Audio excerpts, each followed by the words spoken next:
इस वीडियो में हम यूनिट 1 फंडामेंटल ऑफ मैनेजमेंट देखेंगे। फंडामेंटल्स ऑफ मैनेजमेंट हम लोग इसमें मीनिंग ऑफ मैनेजमेंट से स्टार्ट करेंगे, फिर उसके डेफिनेशन पे कैरेक्टरिस्टिक्स, मैनेजमेंट और एडमिनिस्ट्रेशन में difference, management is a art science and profession of importance of management देखेंगे। Development of management thoughts, principle of management, the management function, interrelationship of managerial functions, nature and significance of staffing, personal management, functions of personal management, manpower planning,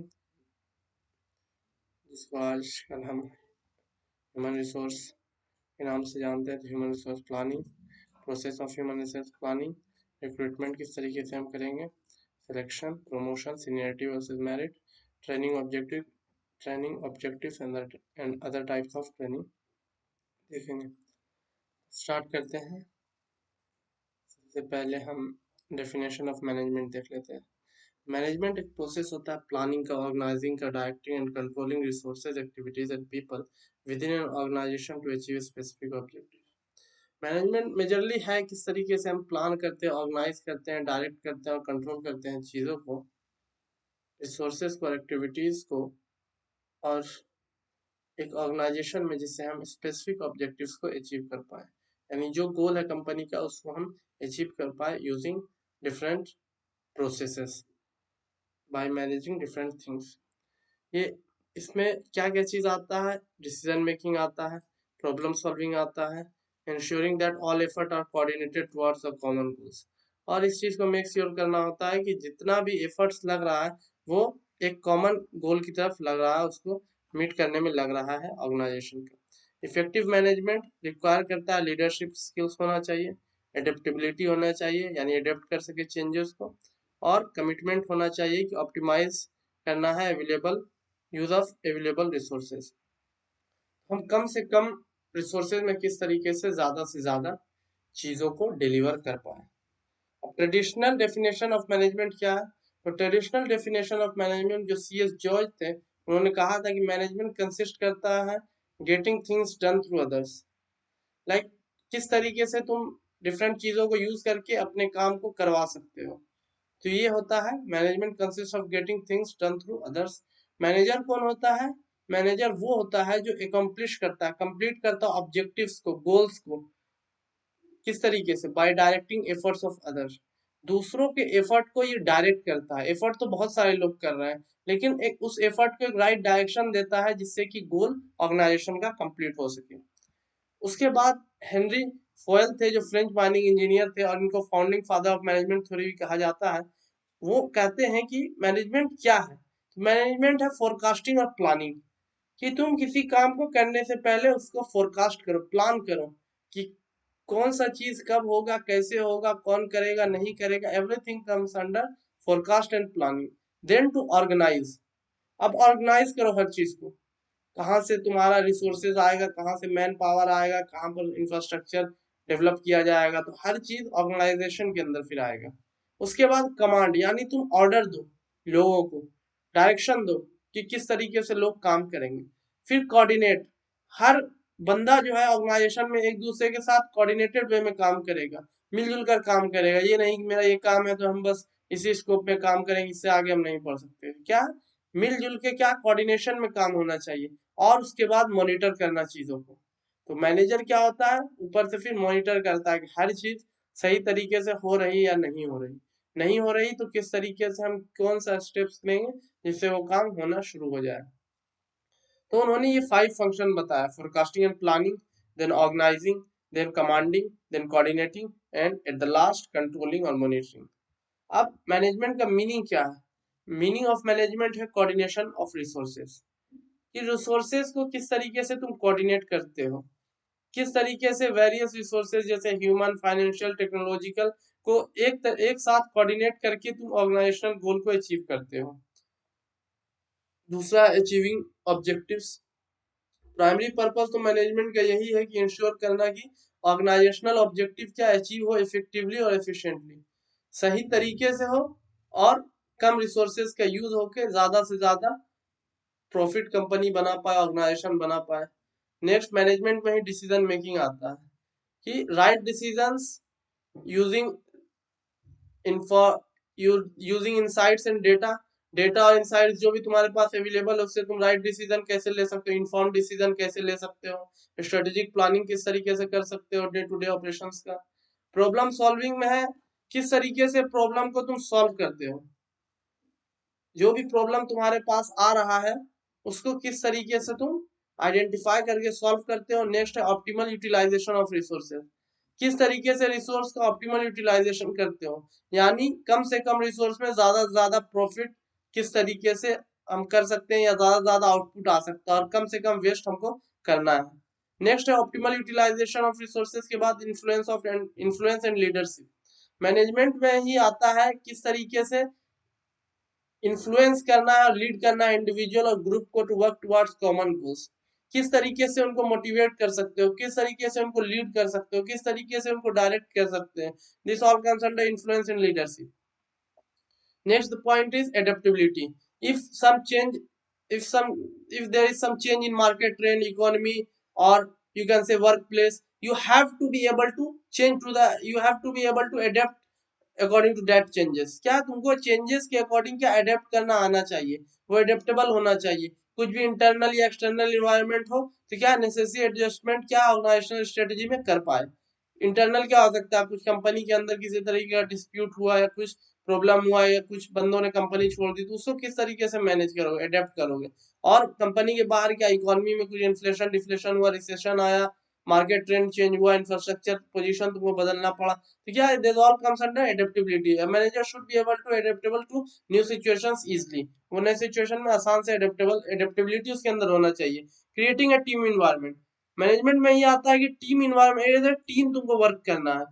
fostering A positive, किस तरीके से build कर सकते हो positive और productive working environment, क्योंकि working environment ही क्या है मोटिवेट करता है टीम को कि वो ज्यादा से ज्यादा अपना एफर्ट दे पाए।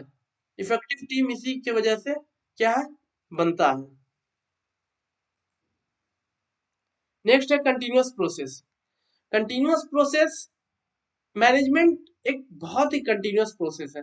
It's not like you have planned something, you have given orders to something, and you have like monitored everything, you have given coordination information or coordination orders that how everyone will coordinate and everything will work according to you. It is not going to happen. It is a continuous process. There will be various changes in the plan, there will be various new problem will arise, new situation may arise, there may be some dispute, internal dispute or external dispute, there may be some changes, so you have to be ready to adapt according to that, you have to be ready to act according to that। तो क्या बहुत सारी changes आएंगी, बहुत सारी दिक्कतें आएंगी, तो क्या इसमें ये कंटिन्यूअस प्रोसेस है, ये रुकता नहीं है हमेशा। मैनेजमेंट क्या है एवर गोइंग प्रोसेस, ये हमेशा चलते रहता है मैनेजमेंट। आदमी को लगता है कि ये काम कंप्लीट हो गया तो क्या ऑर्गेनाइजेशन के पास नेक्स्ट गोल आ जाता है, वो उस पर काम करते हैं, तो ये चीज क्या है चलते रहता है ऑर्गेनाइजेशनल गोल को कंप्लीट करने की। और गोल कंप्लीट होता है फिर नया गोल सेट किया जाता है, इसी तरीके से चलते रहता है हमेशा। मेजरिंग परफॉर्मेंस, इसमें क्या है मॉनिटरिंग भी आता है, इवेल्युएटिंग परफॉर्मेंस भी आता है कि इंश्योर किया जाए ऑब्जेक्टिव्स आर बीइंग मेट, जो भी ऑब्जेक्टिव सेट किए गए हैं गोल सेट किए गए हैं उनको क्या है पूरा किया जा रहा है। और adjustments are made as needed, और एडजस्टमेंट जो है उसको किया जा रहा है जिस तरीके से जरूरत है। तो ये चीज किसमें आ गया, ये चीज आ गया आपका मीनिंग ऑफ मैनेजमेंट। मैनेजमेंट क्या है ये हमने देख लिया, अब है कैरेक्टरिस्टिक्स। कैरेक्टरिस्टिक्स में क्या है, कैरेक्टरिस्टिक्स मैनेजमेंट का होता है गोल ओरिएंटेड। जो मैनेजमेंट किया जाता है वो किस चीज के लिए किया जाता है, एक गोल को कंप्लीट करने के लिए, कि मेरे पास एक ऑर्गेनाइजेशन का गोल है उसको हमको किसी भी हाल में कंप्लीट करना है। It doesn't matter how it's going to be completed, the matter is that you have to complete that, you may use any method strategy, it's up to you. तो हमने गोल को कंप्लीट कर लिया। Next is universal application, the principle of management applicable across various industries sectors organisation making them universal in nature. ये universally acceptable है और कहीं चले जाओ कुछ भी कर लो हर चीज में मैनेजमेंट की जरूरत है। For example you can start with the thing that you are doing, if you are student you are studying, so management is also applicable to a student, it's also applicable to studying, कि किस तरीके से तुम manage करते हो, किस तरीके से तुम रूटीन बनाते हो, किस तरीके से अपने सब्जेक्ट्स को डिवाइड करते हो, तुम कितना एफर्ट कहाँ दोगे, किस तरीके से किस टाइम तुम कितना पढ़ने में दोगे, कौन सा सब्जेक्ट को किस टाइम पढ़ोगे, किस तरीके से रिवीजन करोगे, ऑल कम्स अंडर मैनेजमेंट। और गोल तुम्हारा क्या होगा अगर तुम स्टडी कर रहे हो मैनेजमेंट में, तो यहाँ पर गोल तुम्हारा क्या होगा स्टडी मैनेजमेंट में? स्टडी मैनेजमेंट में तुम्हारा गोल होगा कि तुम जिस टारगेट को लेकर चल रहे हो, अगर तुम चल रहे हो तुम्हें एग्जाम क्लियर करना है, तो वो तुम्हारा टारगेट होगा। अगर तुम्हें किसी कॉम्पिटिटिव एग्जाम को क्लियर करना, वो टारगेट हो सकता है, गेट टारगेट हो सकता है, यूपीएससी टारगेट हो सकता है, it may be anything, but it is a universal application, it is applicable to everywhere, whether it is studying, teaching, industries, shops, businesses, it's applicable everywhere. You name it and they have got it. Next is continuous process. As mentioned earlier, it is not a one time process, it is something that is ever going, and it will continue until unless you achieve your goals, and it will encompass planning, organizing, directing, and once goal is reached, you have to set a new goal and work according to that. Multidisciplinary. So it draws on principle and concepts from various disciplines such as economics, psychology, sociology and engineering to address the diverse aspect of organizational life. तो ये कोई ऐसा नहीं है कि management में बस तुम्हारा इकोनॉमिक्स से रिलेटेड है, इसमें बहुत सारे वेरियस डिसिप्लिन से ये बनाया गया है। इसमें जो कॉन्सेप्ट्स लिए गए हैं वेरियस डिसिप्लिन से लिए गए हैं। फॉर एन एग्जांपल, फाइनेंशियल चीजों के लिए इकोनॉमिक्स से लिया गया है, साइकोलॉजी से लिया गया किस तरीके से टीम को मैनेज करना, मोटिवेट करना, सोशोलॉजी से लिया गया किस तरीके से सोसाइटी के लिए भी तुमको सोचना है, एथिकल वे में काम करना, अनएथिकल काम नहीं करना, इंजीनियरिंग से लिया गया किस तरीके से कंस्ट्रक्टिव वे में, क्रिएटिव वे में चीजों को सोच सकते हो, इनोवेट कर सकते हो। तो क्या इन सब चीजों का हेल्प करके बस एक ही चीज चाहा जा रहा है, किस तरीके से ऑर्गेनाइजेशनल लाइफ को बेटर बनाया जाए, किस तरीके से अपने गोल को अचीव किया जाए। Next is dynamic and changing. Dynamic and changing में है, as it is mentioned earlier as well, things will change you and you have you have to adapt to all those situations. Management क्या है? Dynamic और adapting to changes है। In the internal and external environment, you have to be able to adapt to different situation of internally, you have to adapt different situation, maybe that may be internal or that may be external, but you have to be ready to adapt to those situations. Next is decision making. Managers are involved in decision making process from routine choices to strategic decisions that shape the direction of the organization. तो manager क्या करते हैं? ये decision making process में होते हैं, from routine choices to strategic decisions. कुछ तो होंगे रूटीन चॉइसेस होंगे जो decision daily on daily basis managers को बनाना होगा, और क्या कुछ होंगे स्ट्रेटेजिक डिसीजन जो लॉन्ग टर्म के लिए वो सोचे, मैनेजर्स सोचेंगे कि वो किस तरीके से लॉन्ग टर्म में कंपनी के लिए डिसीजन ले, उसके लिए बहुत सारे स्ट्रेटेजिक डिसीजन, यानी वो डेटा के हिसाब से ज्यादा चलते हैं उस टाइम जब उन्हें लॉन्ग टर्म डिसीजन लेना होता है, because long term decision is gonna give you result, it will take time in giving the result. So there must be data, there must be strategy while taking that decision. Next is involvement of people. Management क्या involve करता है? Working with and through people to accomplish task. हम लोगों के साथ और लोगों के बीच में काम करते हैं मैनेजमेंट में, जिससे कि हम कंप्लीट कर सके अपने टास्क को और ऑर्गेनाइजेशनल ऑब्जेक्टिव को अचीव कर पाए। एफिशिएंसी एंड इफेक्टिवनेस क्या है? Manager strive for both efficiency doing things right and effectiveness doing the right things. तो इफिशिएंसी क्या है? सही चीजों को करना, और इफेक्टिवनेस क्या है? Doing the right things. Doing things right, सही चीजें से करना, सही तरीके से करना किसी चीज को, ये है इफिशिएंसी। और इफेक्टिवनेस क्या है? सही काम को करना। तो you manager must be efficient as well as effective.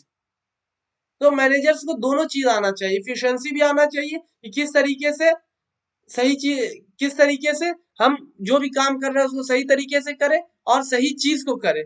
तो दोनों चीज उसको आना चाहिए जो हेल्प करेगा ऑर्गेनाइजेशन के सक्सेस में। Authority and responsibility. ऑथोरिटी होता है उसके पास डिसीजन लेने का, और रिस्पॉन्सिबिलिटी होता है कि जो भी आउटकम आएगा उसके लिए रिस्पॉन्सिबल कौन होगा? मैनेजर होगा।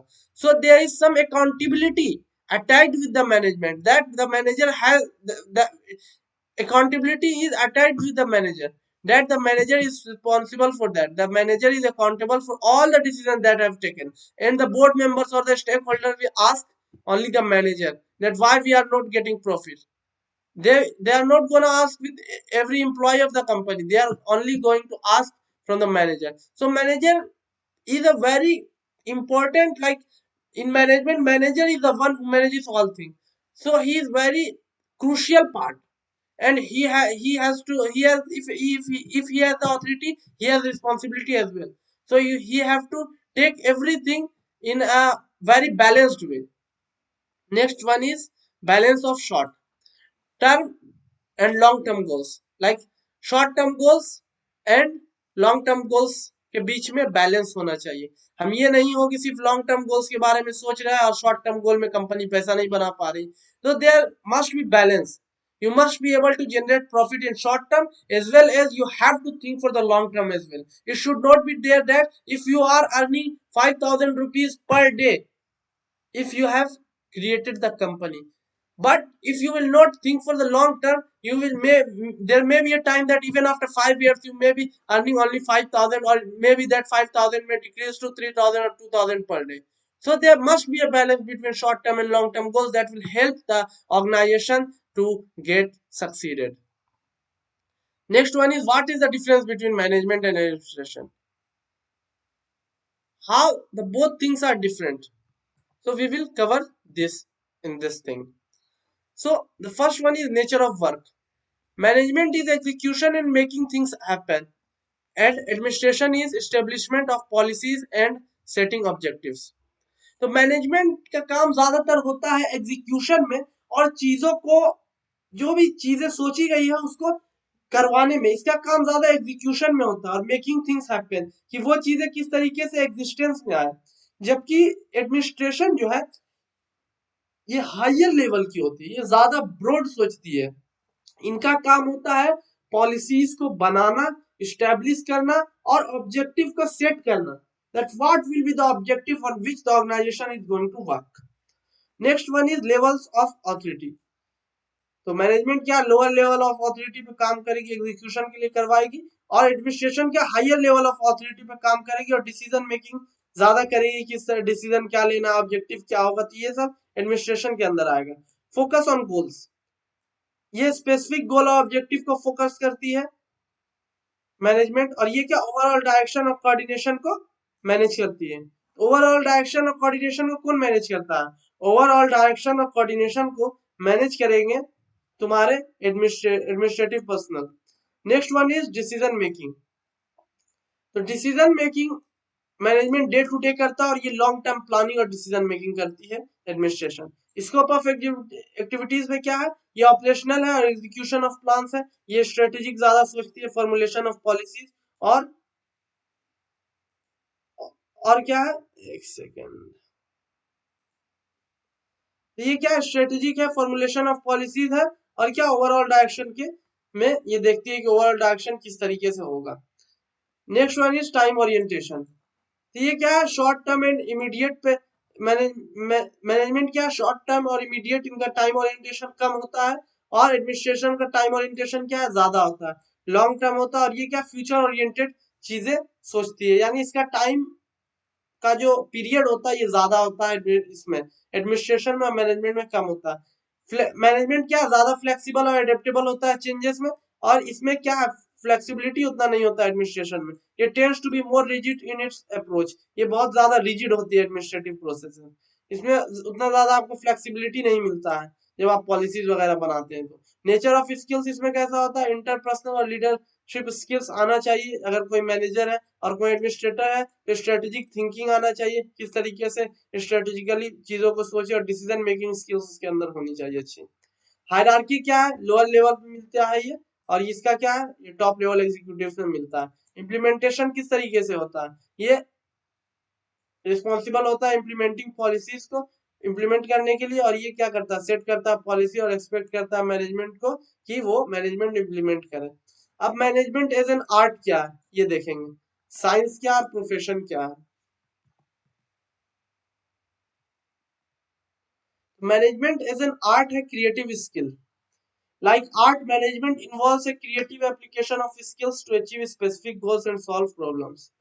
तो जिस तरीके से आर्ट में हम क्रिएटिव एप्लीकेशन देखते हैं स्किल्स का, कि किस तरीके से हम नई नई चीजों को सोचते हैं, नई चीजें करते हैं आर्ट में, उसी तरीके से मैनेजमेंट भी है कि क्रिएटिव एप्लीकेशन ऑफ स्किल्स, किस तरीके से क्रिएटिवनेस यूज किया जाए गोल्स को कंप्लीट करने में और प्रॉब्लम को सॉल्व करने में। Manager often rely on practical knowledge, intuition, and experience to make decisions and handle situations effectively. इसमें फिर क्या है, आर्ट में जिस तरीके से प्रैक्टिकल नॉलेज की जरूरत होती है, इसमें भी प्रैक्टिकल नॉलेज, एक्सपीरियंस और क्या इंट्यूशन का यूज किया जाता है।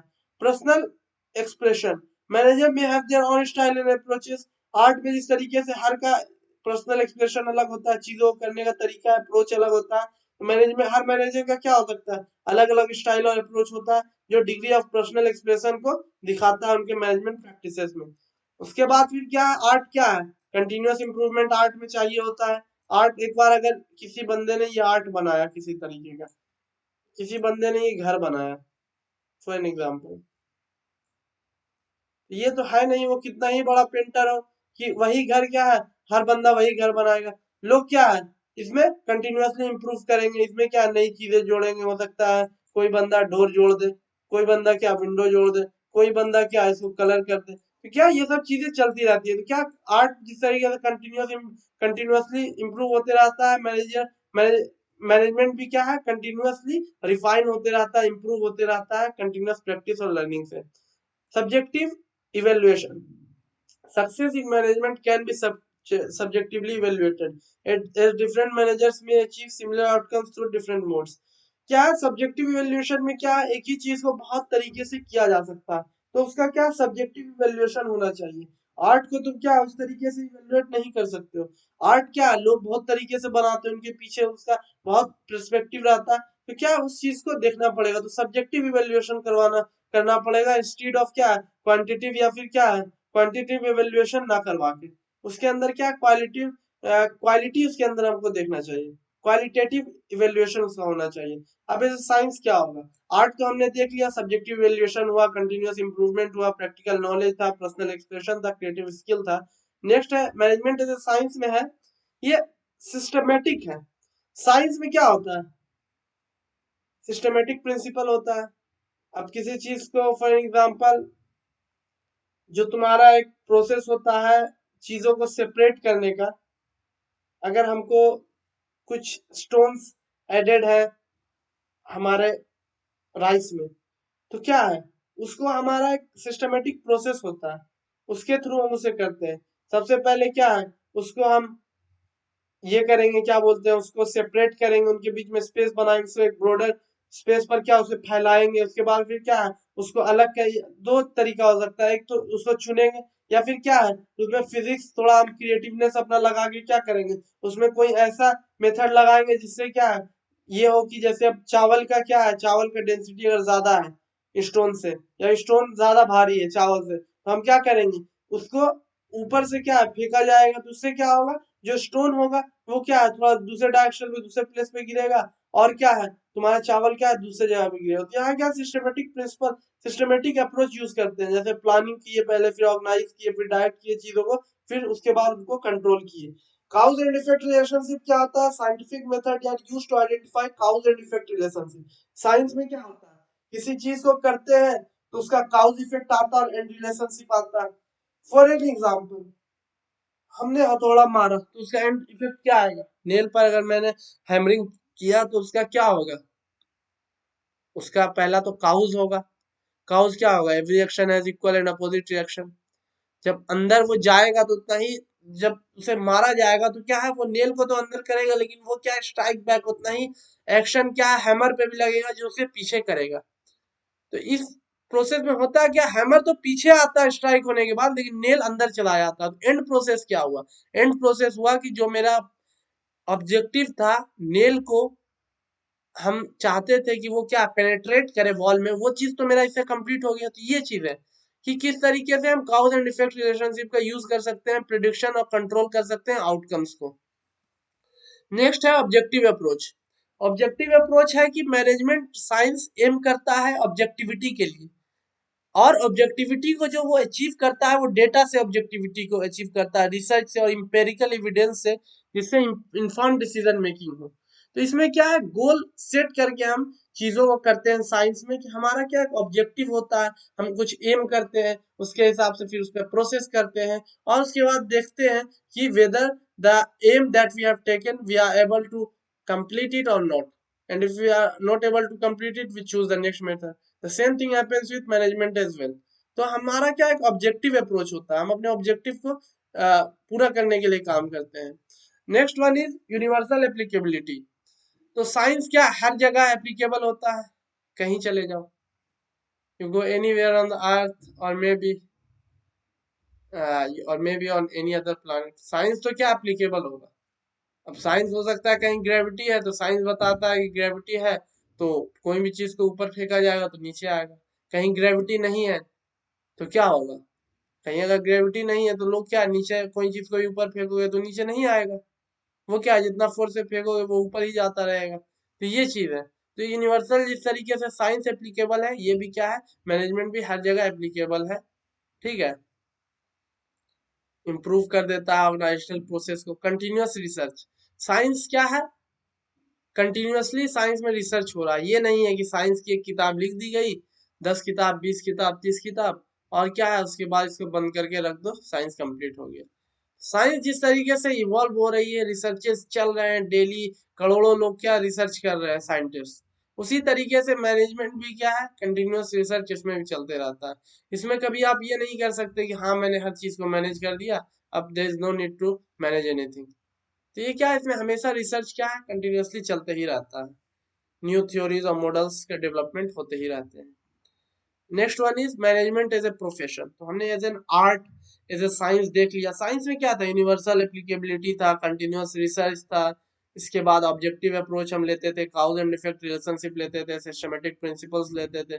मैनेजमेंट एज ए प्रोफेशन क्या, मैनेजमेंट एज ए प्रोफेशन है स्पेशलाइज्ड नॉलेज। प्रोफेशन कोई भी एक प्रोफेशन होता है, कोई प्रोफेशनल बंदा होता है तो क्या उसको स्पेशलाइज्ड नॉलेज होता है उस फील्ड के बारे में। फॉर एन एग्जांपल कोई प्रोफेशनल शेफ है, so he knows how to make different type of dishes. He knows the effect of putting water into the oil and putting oil into the water. He knows the difference. In the same way manager knows, the manager should have specialized knowledge about the things that he is doing. He should have specialized knowledge and skills that that he can acquire from education or experience, and can use those knowledge and skills in implementing or execution of his planning or setting objectives. He can use it in different phases of management, यहाँ पर क्या उन सब चीजों को वो use कर सकता है। नेक्स्ट है एथिकल स्टैंडर्ड्स। प्रोफेशन में क्या एथिकल स्टैंडर्ड्स होते हैं। फॉर एग्जांपल एक अगर शेफ है तो क्या एथिकली काम करेगा, एक ड्राइवर है तो उसका एथिकलनेस क्या होगा, एथिकल स्टैंडर्ड क्या होगा कि वो क्या है, प्राइस इतना ले कि जिससे उसका भी काम चले, उसका भी वो भी पैसा प्रॉफिट बना पाए, और क्या साथ में लोगों को भी क्या मीट उसके भी लोगों को भी क्या है ज्यादा एक्सपेंसिव ना हो, लोग भी क्या है उससे ट्रेवल करना पसंद करें। अब अनएथिकल क्या हुआ, तुम क्या लोगों का फायदा उठा रहे हो, कोई गाड़ी अवेलेबल नहीं है या फिर ज्यादा जाम है तो क्या है, ज्यादा जब मतलब डिमांड आ रहा है तो क्या तुम दाम डबल कर दो ट्रिपल कर दो, तो क्या ये अनएथिकल चीज हुआ। तो इसी तरीके से मैनेजमेंट में भी अनएथिकल काम नहीं करना, ethical standard code of code को तुमको मान के चलना है, उनको फॉलो करना है डिसीजन मेकिंग में और इंटरेक्शंस में। Service orientation, management professionals often serve the interest of organizational stakeholder. Service orientation होता है, प्रोफेशनल भी क्या सर्विस प्रोवाइड करते हैं, in the same way management professional also provide also serve or also give service to their stakeholders, as well as they align with service oriented perspective। वो क्या service oriented perspective के हिसाब से काम करते हैं। कंटिन्यूअस एजुकेशन, प्रोफेशंस जिस तरीके से हर प्रोफेशनल जो होता है वो क्या है, एज ए प्रोफेशन में तुमको कंटिन्यूअस एजुकेशन चाहिए। In the same way management requires continuous learning and development to stay abreast of industry trends and best practices. If you want to stay ahead, you have to continuously learn, you have to continuously grasp new thing, you have to learn from your experiences, and you have to learn the way how the things are developed. If you are able to do that, you will be always stay ahead of the industry trend and best practices. Everyone will ask you for your services। क्या लोग सब आपको बुलाएंगे कब, जब क्या है आप हमेशा इंडस्ट्री के ट्रेंड्स और बेस्ट प्रैक्टिसेस से आगे रहेंगे, जब क्या है आप चीजों को हमेशा सीखते रहेंगे। सर्टिफिकेशन एंड रिकॉग्निशन, कोई भी प्रोफेशनल है तो उसको क्या सर्टिफिकेट मिलता है, डिग्री मिलती है उसे।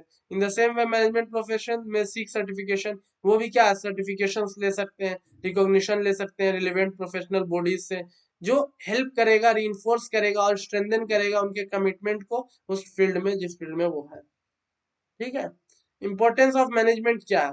इंपॉर्टेंस ऑफ मैनेजमेंट है, सबसे पहला मैनेजमेंट की जरूरत क्यों पड़ी? तो जरूरत इसलिए पड़ी कि हेल्प करता है गोल अचीवमेंट में, सबसे पहला पॉइंट। रिसोर्स को ऑप्टिमाइज करता है, मिनिमम वेस्टेज हो मैक्सिमम आउटपुट हो मिनिमम रिसोर्सेज में। एडेप्टेबिलिटी टू चेंजेस देता है, किस तरीके से चेंज में क्या है हम चीजों को अडेप्ट कर सके, ये मैनेजमेंट हमको प्रोवाइड करता है कि चेंजेस किसी तरीके के भी हो, एडेप्टेबिलिटी क्या है उसमें आ जाएगी। नेक्स्ट डिसीजन मेकिंग में क्या है, इफेक्टिव डिसीजन मेकिंग हम कर पाते हैं थ्रू वेरियस डेटा और various insights available to us, उन सब का हेल्प करके हमको डिसीजन मेकिंग में हेल्प होता है। इनहेंस्ड एफिशिएंसी, एफिशिएंसी हमारी बढ़ जाती है, इफेक्टिवनेस बढ़ जाती है। एफिशिएंसी क्या है, चीजों को सही तरीके से करना, और सही चीज को करना ये क्या इफेक्टिवनेस है। तो वेस्टेज को कम करना, ऑप्टिमाइज करना, यूज ऑफ रिसोर्स को मैक्सिमाइज करना, आउटपुट को, ये इनहेंस्ड एफिशिएंसी में आ गया। Next one is conflict resolution. Management क्या करती है, अगर किसी तरीके का भी कॉन्फ्लिक्ट होता है तो उसको रिजोल्व करवाती है। कोई दो बंदों के बीच हो सकता है इंटरनल मैटर, या एक्सटर्नल हो सकता है स्टेक होल्डर के बीच में, कॉन्ट्रैक्टर के बीच में। तो इन सबको क्या है कॉन्फ्लिक्ट को रिजोल्व करवाने का काम रहता है मैनेजमेंट का।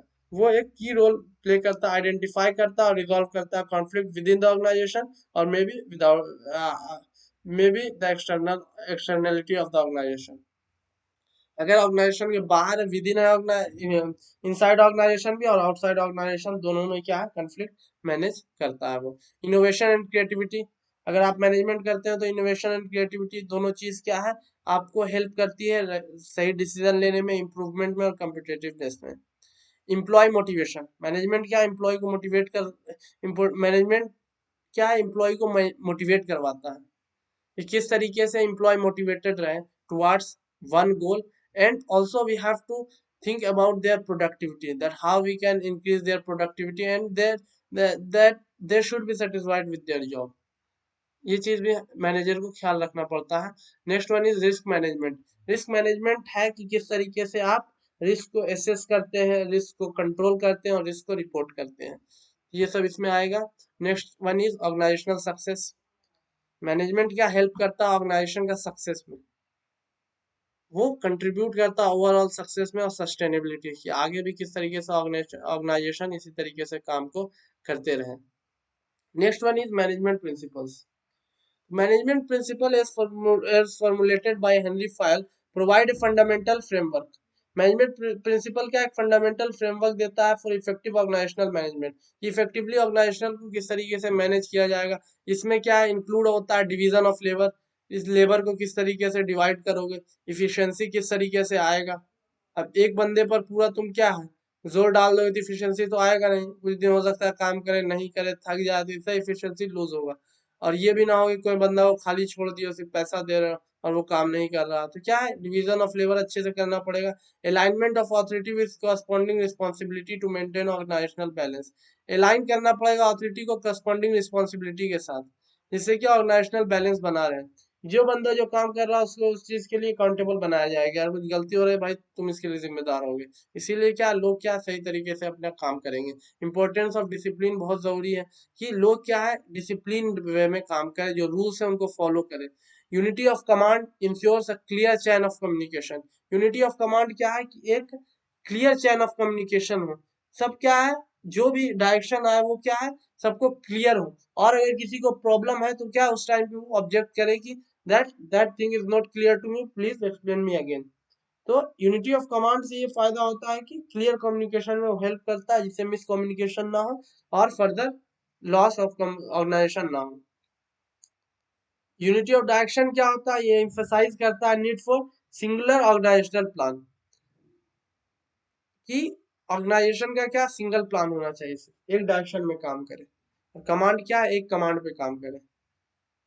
While also stress the subordination of effective interest to the common good, और इस फॉयल ने क्या किस चीज पर स्ट्रेस किया गया, subordination of individual interest to common good.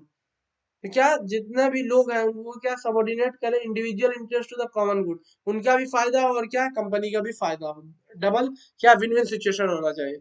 Recognising the importance of aligning individual efforts with overarching organizational objectives, और क्या रिकॉग्नाइज करो इंपॉर्टेंस ऑफ अलाइनिंग इंडिविजुअल्स जो भी आ रहे हैं और ओवर आर्चिंग यानी कंप्लीट ऑर्गेनाइजेशनल ऑब्जेक्टिव कंप्लीट होना चाहिए, फेयर रेमुनरेशन होना चाहिए फॉर एम्प्लॉयज यानी उनको सैलरी उनका क्या सही होना चाहिए, उनको जो जो चीज वो कंप्लीट करके दे रहा है उनके बदले क्या उनको फेयर पैसा उनको मिलना चाहिए, फेयर रेमुनरेशन होना चाहिए।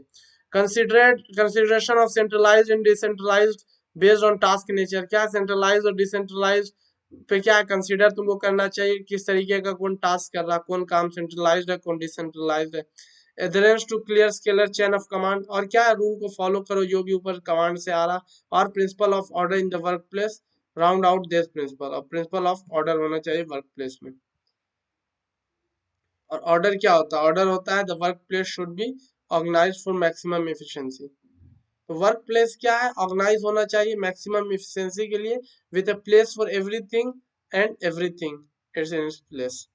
ऑर्डर में यही होता है ना कि हर चीज ऑर्गेनाइज होना चाहिए, कि हर चीज के लिए जगह हो और हर चीज क्या अपने जगह पे होना चाहिए, और ये सब चीजें मिलके क्या कॉम्प्रिहेंसिव गाइड बनाती है मैनेजर्स के लिए कि वो ऑफर कर सके टाइमलेस इंसाइट्स, डेटा को डिलीवर कर सके, ऑफर कर सके into fostering effective and efficient organizational structure और प्रोसेस।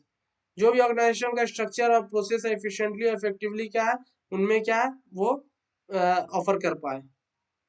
अब मैनेजमेंट के फंक्शंस क्या है वो देखेंगे। तो ये था मैनेजमेंट के प्रिंसिपल्स जिस पे वो बेस्ड थे, division of levels, alignment of authority with corresponding responsibility, unity of command, unity of direction, importance of discipline, subordination of individual interest to the common good, remuneration centralized or decentralized based on task of nature, clear scalar chain, principle of order and what is order. Now we are moving towards management of functions.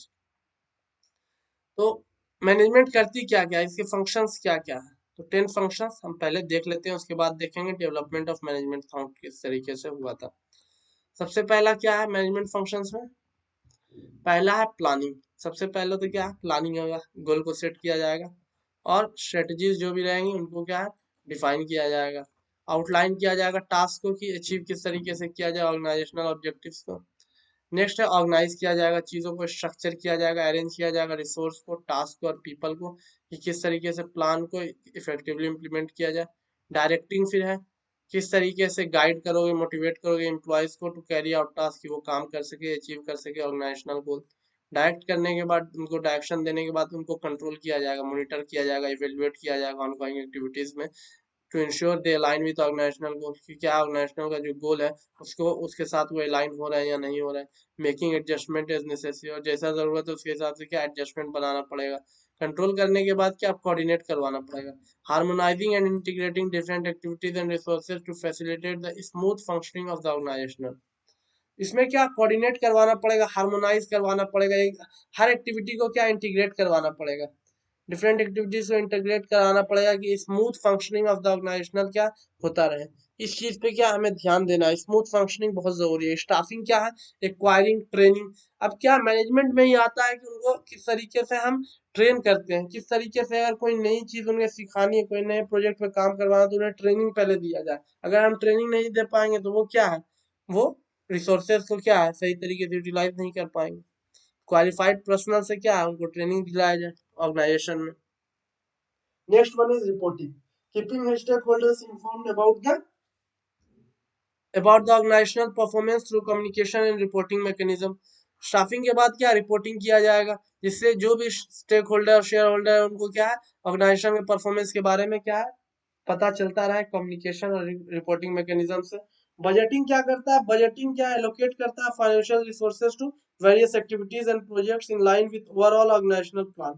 तो budgeting allocate करता है financial resource, वो allocate करता है पैसा कि किस तरीके से वेरियस एक्टिविटीज और प्रोजेक्ट्स में वो लगाया जाए और किस तरीके से उससे कितना रिटर्न आ सकता है। Everything comes under budgeting. Budgeting is how much money you have and how you are going to distribute it in different phases. So all comes under budgeting. Now problem solving. If some challenges or obstacles or problem come come in front of management, management should be able to solve those problems during the organizational activities. ठीक है. Next one is innovation is very important in management. Encouraging and implementing new ideas.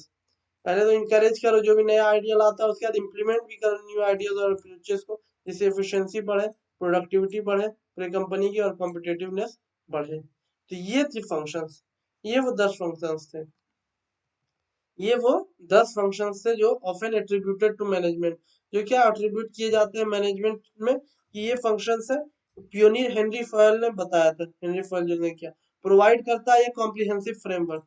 ये क्या provide करता है? Comprehensive complete framework बताता है managers के लिए कि उन्हें क्या करना चाहिए और क्या नहीं करना चाहिए, किस तरीके से इफेक्टिवली प्लान करना चाहिए, ऑर्गेनाइज करना चाहिए, लीड करना चाहिए और कंट्रोल करना चाहिए ऑर्गेनाइजेशनल एक्टिविटीज को.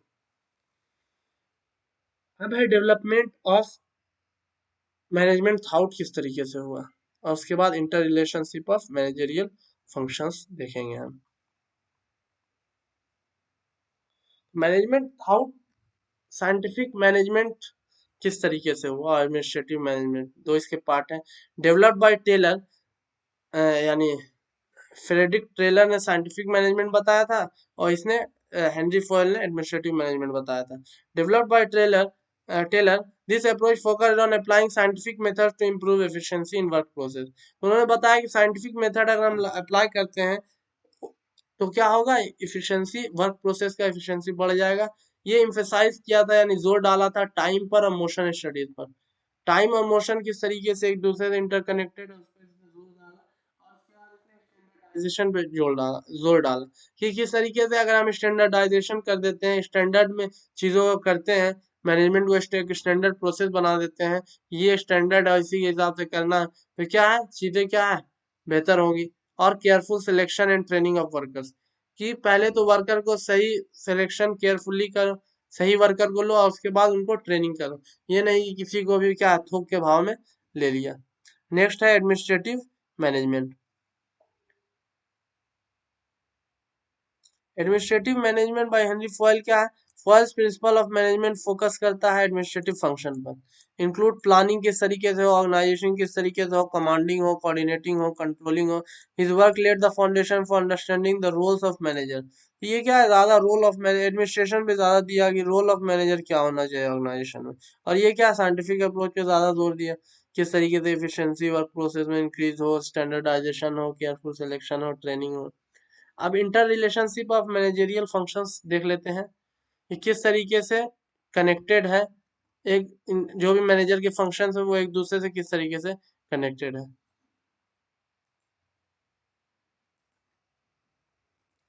स्टार्ट करते हैं inter relationship of managerial functions. तो सबसे पहला है प्लानिंग एंड ऑर्गेनाइजिंग. प्लानिंग और ऑर्गेनाइजेशनशिप में क्या इंटर रिलेशनशिप है, तो प्लानिंग और ऑर्गेनाइजिंग क्या है, क्लोजली लिंक्ड है. Once goal and objectives are set, यानी प्लानिंग जब हो जाती है, गोल और ऑब्जेक्टिव सेट हो जाते हैं, तो ऑर्गेनाइजिंग इन्वॉल्व करता है अरेंजिंग रिसोर्सेज, टास्क और responsibilities to achieve those objectives. उसके बाद जब प्लानिंग हो जाता है तभी ऑर्गेनाइजिंग स्टार्ट होता है, जो इन्वॉल्व करता है arranging all those resources, task और responsibility to achieve those objectives. Well organized structure ensure करता है कि प्लान आर इम्प्लीमेंटेड इफेक्टिवली. तो वेल ऑर्गेनाइज्ड स्ट्रक्चर रहेगा तो वो क्या करेगा, इंश्योर करेगा कि प्लान्स क्या है, इम्प्लीमेंट हो इफेक्टिवली. नेक्स्ट है ऑर्गेनाइजिंग एंड स्टाफिंग. ऑर्गेनाइज करना चीजों को और स्टाफ करना, उन्हें ट्रेनिंग देना. Organizing involves structuring task and resources, while staffing involves acquiring and developing a qualified workforce, यानी उन्हें ट्रेन करना. A well organized structure facilitates placement of personnel in roles that match their skills and responsibilities. तो जो भी trend staff है उन्हें क्या है, सही रोल और responsibility according to their skills उन्हें उस जगह पे प्लेस करना, तो फिर वो चीज क्या है कंपनी के लिए फ्रूटफुल साबित होगी. नेक्स्ट है स्टाफिंग और डायरेक्टिंग किस तरीके से इंटर रिलेटेड है. वंस स्टाफ, यानी एक बार बंदा कोई ट्रेन हो गया, एम्प्लॉयज नीड डायरेक्शन. ट्रेन होने के बाद एम्प्लॉयज को डायरेक्शन चाहिए और गाइडेंस चाहिए कि किस करना है, किस डायरेक्शन में उसे काम करना और अगर कुछ उन्हें प्रॉब्लम आ रहा तो उन्हें गाइडेंस की जरूरत होती है। Direction involves motivating, leading and communicating with employees to ensure they understand their roles and responsibilities. Directing क्या है कि उन्हें मोटिवेट करना, लीड करना और कम्युनिकेट करना कि so that there is no misconfusion between the work they have to do and what the organization want from them. तो ये चीज जब होगा, और ये कब होगा, स्टाफिंग फंक्शन में होगा। तो ये दोनों चीज क्या इंटर रिलेटेड है। आप ट्रेन करने के बाद उन्हें डायरेक्शन भी आपको देना पड़ेगा, सिर्फ ट्रेन कर देने से काम नहीं चलेगा, उन्हें लीड करना पड़ेगा, मोटिवेट करना पड़ेगा और उनके साथ इफेक्टिव कम्युनिकेशन करना पड़ेगा। Next is directing and controlling. Directing is studied right now, that it deals with motivating, leading and having an effective communication। और controlling क्या है ये देखते हैं। तो डायरेक्टिंग वही है, एम्प्लॉय का बिहेवियर परफॉर्मेंस को सेट करना होता है। कंट्रोलिंग इन्वॉल्व करता है monitoring activities, comparing them against plans, किस तरीके से लोग काम कर रहे हैं, whether they are doing it through the how that should be done according to plan और things are going against the plan. तो उन सब चीजों को कंपेयर करते हैं और अगर डेविएशन है तो डायरेक्ट उनको करते हैं, उन्हें फिर से उन्हें गाइड करते हैं, अलग तरीके से कम्युनिकेट करते हैं कि किस तरीके से हम जो हमारा मेन प्लान है उस पर किस तरीके से आ सके और उस चीज को हम किस तरीके से ऑब्जेक्टिव को, ऑर्गेनाइजेशनल गोल जो है उनको कंप्लीट कर सके। कंट्रोलिंग एंड प्लानिंग क्या है। कंट्रोलिंग और प्लानिंग, तो कंट्रोलिंग है मॉनिटर करना चीजों को, इवेल्युएट करना परफॉर्मेंस को against plan. If they are discrepancies, if there are discrepancies and if there are problems, adjustment may be needed। अगर कोई प्रॉब्लम है या फिर कोई फॉल्ट है तो उन्हें क्या एडजस्टमेंट की जरूरत होगी। इन्फ्लुएंसिंग द प्लानिंग फंक्शन, जिससे क्या है प्लानिंग फंक्शन को हम इन्फ्लुएंस कर सकते हैं। The feedback loop from controlling informs future planning to improve efficiency और इफेक्टिवनेस। तो जो फीडबैक आएगा कंट्रोलिंग से वो क्या हेल्प करेगा, फर्दर प्लानिंग जो फ्यूचर में होगा और उससे इफिशिएंसी और इफेक्टिवनेस बढ़ेगी। Continuous improvement of all function. Interrelationship, continuous improvement is an over arching concept. ये क्या है, कंप्लीट कॉन्सेप्ट है जो कनेक्ट करता है ऑल मैनेजेरियल फंक्शंस को। Continuous improvement, each function contributes to the organizational learning and adaptation. तो हर फंक्शन जो होता है वो कंट्रीब्यूट करता है ऑर्गेनाइजेशन की लर्निंग में और एडेप्शन में, किस तरीके से वो चेंजेस को एडेप्ट करती है। लीडिंग टू ऑनगोइंग इन्हेंसमेंट, किस तरीके से जो चीजें चल रहे हैं उसको इन्हेंस किस तरीके से कर सकते हैं प्रोसेस और स्ट्रेटजीज में, और ओवरऑल परफॉर्मेंस उससे किस तरीके से बेहतर हो। तो understanding their inter relationship is crucial. तो इन सब चीजों को समझना बहुत इंपॉर्टेंट है इफेक्टिव मैनेजमेंट के लिए। हर फंक्शन आइसोलेटेड नहीं है, यानी हर फंक्शन क्या सेपरेटेड नहीं है, बल्कि हर फंक्शन क्या इंटरकनेक्टेड है। कुछ ना कुछ इंटरकनेक्टेडनेस उन सब फंक्शंस में है। तो forming a continuous cycle that contributes to the overall success of the organization, जो क्या है कंटिन्यूअस साइकिल बनाता है and that cycle helps in the overall success of the organization में हेल्प करती है। नेक्स्ट है पर्सनल डेवलपमेंट। पर्सनल डेवलपमेंट होता क्या है। पर्सनल डेवलपमेंट को आजकल हम इसको पर्सनल को चेंज करके कर दिया गया human development, human resource development. Human resource development होता क्या है ये देख लेते हैं। तो पर्सनल मैनेजमेंट एक ट्रेडिशनल अप्रोच है to manage employees that focuses on administrative task. ये फोकस करता है एडमिनिस्ट्रेटिव टास्क किस तरीके से किया जाए, जो मैनेज करे employee, managing employee that focuses on administrative task, किस तरीके से एम्प्लॉय को मैनेज किया जाए, जिस तरीके से रिक्रूटमेंट किस तरीके से होगा, सिलेक्शन किस तरीके से होगा, ट्रेनिंग किस तरीके से होगा, मैनेज किस तरीके से होगा। Employee relationship within organization all comes under personnel development के अंदर आता है। हिस्टोरिकल कॉन्टेक्स्ट क्या है, the term personnel management was widely used during the early to mid 20th century and was characterized by a focus on routine tasks related to personal administration और compliance with labor laws। तो ये किससे related था, personal administration से, किस तरीके से administrate करते हैं हम चीजों को और किस तरीके से हम कंप्लायंस विद लेबर लॉज में ये चीज ज्यादा यूज होता था, लेकिन आजकल मैनेजमेंट का ये पार्ट है। एम्प्लॉय एडमिनिस्ट्रेशन, इसमें है personal management involves day to day administrative task. इसमें day to day administrative task आता है कि किस तरीके से ऑपरेशंस होंगे डे टू डे लाइफ में related to employees, such as maintaining records, handling payroll, उनको क्या है पेरोल देना, उनके रिकॉर्ड को मेंटेन करना, इंश्योर करना कि वो क्या है जो भी इम्प्लॉयज है उनके साथ क्या एम्प्लॉयमेंट लॉज के हिसाब से वो कंप्लाई कर रहे हैं, वो रूल रेगुलेशन फॉलो कर रहे हैं, ऑर्गेनाइजेशन भी उनके रिगार्डिंग जो भी रूल्स एंड रेगुलेशन है उनको फॉलो कर रही है।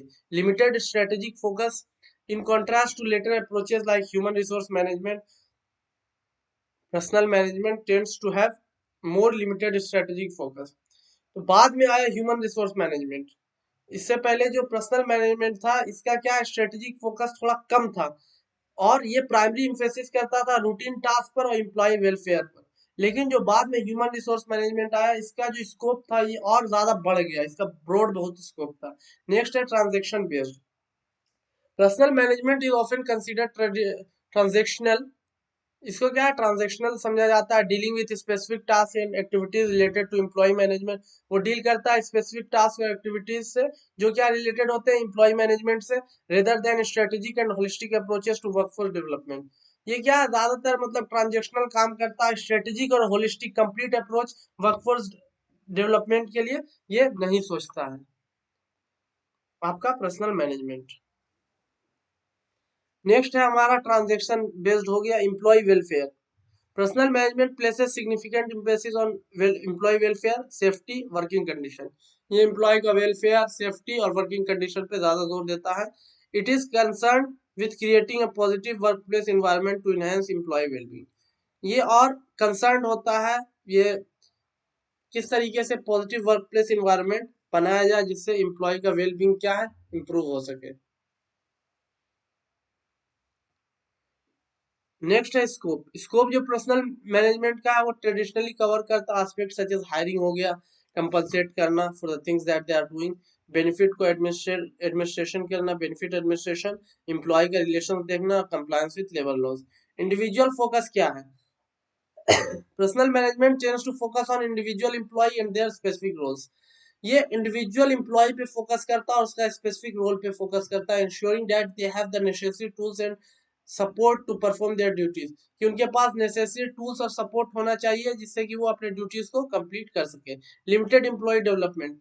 While personal management address the training needs, it may have more limited emphasis on comprehensive employee development and career planning compared to modern human resource management। ठीक है, ये एम्प्लॉय का development के लिए बहुत लिमिटेड होता है क्योंकि ठीक है ट्रेनिंग वो दे दिया, थोड़ा वेलफेयर देख लिया, उनके हैंड रोल्स वगैरह देख लिया, पेरोल्स वगैरह देख लिया, लेकिन तब भी क्या है ये टोटल मतलब कंप्लीट एम्प्लॉय का डेवलपमेंट नहीं करता है और करियर प्लानिंग भी नहीं करता, जो चीज किसमें है ह्यूमन रिसोर्स मैनेजमेंट में ये चीज है कि ये बस देख रहा है किस तरीके से ये वो कंपनी का फायदा देख रहा है और थोड़ा सा एम्प्लॉय का वेलफेयर भी देख रहा है, एम्प्लॉय को भी फायदा हो, लेकिन लॉन्गर टर्म में ये चीज नहीं सोचता है कि किस तरीके से और क्या क्या चीज, मेंटल हेल्थ क्या चीज है, मेंटल हेल्थ पे किस तरीके से हम फोकस कर सकते हैं एम्प्लॉय का, उसके फिजिकल हेल्थ पे किस तरीके से फोकस कर सकते हैं, उन्हें और किस किन एक्टिविटीज में इंगेज करके उनको और क्या है ओवरऑल उनका किस तरीके से डेवलपमेंट हो सके उस चीज के बारे में ह्यूमन रिसोर्स मैनेजमेंट ज्यादा सोचता है। Evolution into human resource management. इसके बाद ये किस तरीके से ह्यूमन रिसोर्स मैनेजमेंट में इवॉल्व हुआ over time. The field of personal management evolve into what is now known as human resource management. HRM takes a more strategic or integrated approach to managing people within the organization. तो HRM क्या है, एक ज्यादा और strategic और integrated approach लेता है to manage people within the organization. जो भी ऑर्गेनाइजेशन में उनके साथ क्या इंटीग्रेटेड अप्रोच किस तरीके से रखा जाए। It is important to note that the while the term personnel management is less commonly use today, और आजकल पर्सनल मैनेजमेंट बहुत कम यूज होता है क्योंकि इसका बस हिस्टोरिकल सिग्निफिकेंस था, आजकल आपका ह्यूमन रिसोर्स मैनेजमेंट यूज होता है। Its historical significance in shaping employee management practice is acknowledge. उसको आपको मानना ही पड़ेगा कि इसने क्या शेप किया एम्प्लॉय मैनेजमेंट प्रैक्टिस को। Organization have transit towards more strategic और होलिस्टिक अप्रोचेस। स्ट्रेटेजिक और होलिस्टिक अप्रोच जो है ह्यूमन रिसोर्स मैनेजमेंट उसके तरफ बढ़ चुकी है जो भी ऑर्गेनाइजेशन है, जो to meet the changing demand of the modern work place. किस तरीके से जो भी चेंजिंग डिमांड है मॉडर्न वर्क प्लेस का उसको किस तरीके से मीट किया जा सके। अब आता है फंक्शन ऑफ पर्सनल मैनेजमेंट। कौन कौन से फंक्शंस आते हैं पर्सनल मैनेजमेंट में? सबसे पहला ह्यूमन रिसोर्स की प्लानिंग। ह्यूमन रिसोर्स को आप किस तरीके से प्लान करते हैं? Anticipate future workforce need and ensure the organization has the right people with the right skills. कि सबसे पहले आपके पास सही बंदे होने चाहिए और सही स्किल के साथ होने चाहिए। और एक्टिविटीज इसमें क्या है? फोरकास्टिंग लेबर डिमांड, फोरकास्ट करना, प्लान करना है कितना डिमांड की आपको जरूरत है, और एनालाइज करना करंट वर्कफोर्स क्या है, और प्लान करना रिक्रूटमेंट और डेवलपमेंट का। रिक्रूटमेंट का मतलब कितने आपको और एम्प्लॉय नीडेड है जो कि फ्यूचर में क्या है आपके लिए काम कर सके और डेवलपमेंट में हेल्प कर सके। तो पहले तो प्लानिंग हो गया ह्यूमन रिसोर्स में पहला फंक्शन। नेक्स्ट है रिक्रूटमेंट एंड सिलेक्शन। अब रिक्रूटमेंट इनका ही काम होता है प्लानिंग के बाद। तो पहले तो वर्कफोर्स वगैरह को देख लिया। अब रिक्रूटमेंट में क्या है, रिक्रूटमेंट में है कि तुम सबसे पहले ये क्या करेंगे, attract and choose qualified individuals to fill vacant positions within the organization। तो क्या किस तरीके से नए बंदे को कंपनी में लेना है और क्या सिलेक्शन होगा, किस बेसिस पे होगा। पहले तो जॉब एनालिसिस होगा, किस जॉब के लिए लेना है, जॉब पोस्टिंग क्या रहेगी, कैंडिडेट का स्क्रीनिंग किस तरीके से होगा, इंटरव्यूइंग किस तरीके से होगा, फाइनल सिलेक्शन क्या होगा, ये चीज हो गया। ट्रेनिंग एंड डेवलपमेंट, और किस तरीके से उनके स्किल्स को, नॉलेज को, कैपेबिलिटीज को किस तरीके से इंप्रूव कर सकते हैं, उसके लिए ट्रेनिंग देना जरूरी है। तो इसमें ट्रेनिंग प्रोग्राम चला सकते हैं, वर्कशॉप चला सकते हैं, स्किल डेवलपमेंट इनिशिएटिव हो सकता है, करियर डेवलपमेंट अपॉर्चुनिटीज हो सकती हैं। Performance appraisal, evaluate employee performance against established goals and provide feedback for improvement. तो इसमें क्या है, परफॉर्मेंस अप्रेजल में है कि आप कंपेयर करेंगे और इवेल्युएट करेंगे how the employee is doing, and if they are doing good you have to praise them, and if they are not doing good you have to give feedback. तो इसमें क्या हो सकता है, परफॉर्मेंस रिव्यूज हो सकता है, गोल सेटिंग हो सकता है, और फीडबैक मैकेनिज्म हो सकता है। Compensation and benefits, develop and administer fair and competitive compensation and benefit packages to attract and retain employees। तो इसमें क्या compensate आपको करना पड़ेगा if someone is doing good work, or if someone is meeting every deadline, or if someone is completing every goal, you have to give them extra incentive। So it can be form of salary and benefits, benchmarking, job evaluation, compensation, planning, incentive, ये सब इसमें आ सकता है। Next is employee relations, building positive relationship between employees या fostering positive relationship between employees and management to maintain a harmonious work environment। तो अगर अच्छा employ relationship रहेगा तो क्या है, एक स्मूथ वर्क इन्वायरमेंट रहेगा, हार्मोनियस रहेगा, उसमें किसी तरीके का कॉन्फ्लिक्ट होने का चांसेस कम रहेगा। इसमें क्या है, कॉन्फ्लिक्ट को रिजॉल्व करो, इसको अच्छा बनाना एम्प्लॉय रिलेशन को, एम्प्लॉय का काउंसलिंग करो, ग्रेवेंस हैंडलिंग करो, और बिल्ड करो एक पॉजिटिव ऑर्गेनाइजेशनल कल्चर। नेक्स्ट है एम्प्लॉय एंगेजमेंट, एम्प्लॉय को किस तरीके से एंगेज करोगे। तो इसमें पहला आता है इनहेंस किस तरीके से करोगे एम्प्लॉय का कमिटमेंट, सेटिस्फैक्शन और motivation to contribute to organizational success, कि वो किस तरीके से कमिटेड रहे ऑर्गेनाइजेशनल सक्सेस की तरफ, वो खुद भी सेटिस्फाइड हो उस चीज से, और उनको किस तरीके से मोटिवेट कर सकते हो उस चीज के लिए। एम्प्लॉय सर्विस ले सकते हो, फीडबैक मैकेनिज्म ले सकते हो, रिकॉग्निशन प्रोग्राम चला सकते हो, initiative to improve work life balance को भी इम्प्रूव किया जा सकता है। Health and safety, ensure safe and healthy work environment for employees. Ensure ये करना है कि सेफ और हेल्दी क्या वर्क प्लेस कंडीशन अवेलेबल होना चाहिए एम्प्लॉइज के लिए, वर्क एनवायरनमेंट अवेलेबल होना चाहिए। ये कैसे होगा, सेफ्टी प्रोटोकॉल को इम्प्लीमेंट करके, हेल्थ एंड सेफ्टी ट्रेनिंग चला के, और मॉनिटरिंग वर्क प्लेस कंडीशन को इम्प्लीमेंट करके, मॉनिटर करके। Next is employee benefits and administration. Employee benefits and administration में है किस तरीके से मैनेज और एडमिनिस्टर करते हो एम्प्लॉय के बेनिफिट प्रोग्राम को, जैसे हेल्थ केयर है, रिटायरमेंट प्लान है, अदर पर्क्स है। तो इसके लिए बेनिफिट्स इनरोलमेंट है, कम्युनिकेशन है, कंप्लायंस है with regulatory requirements. Legal compliance,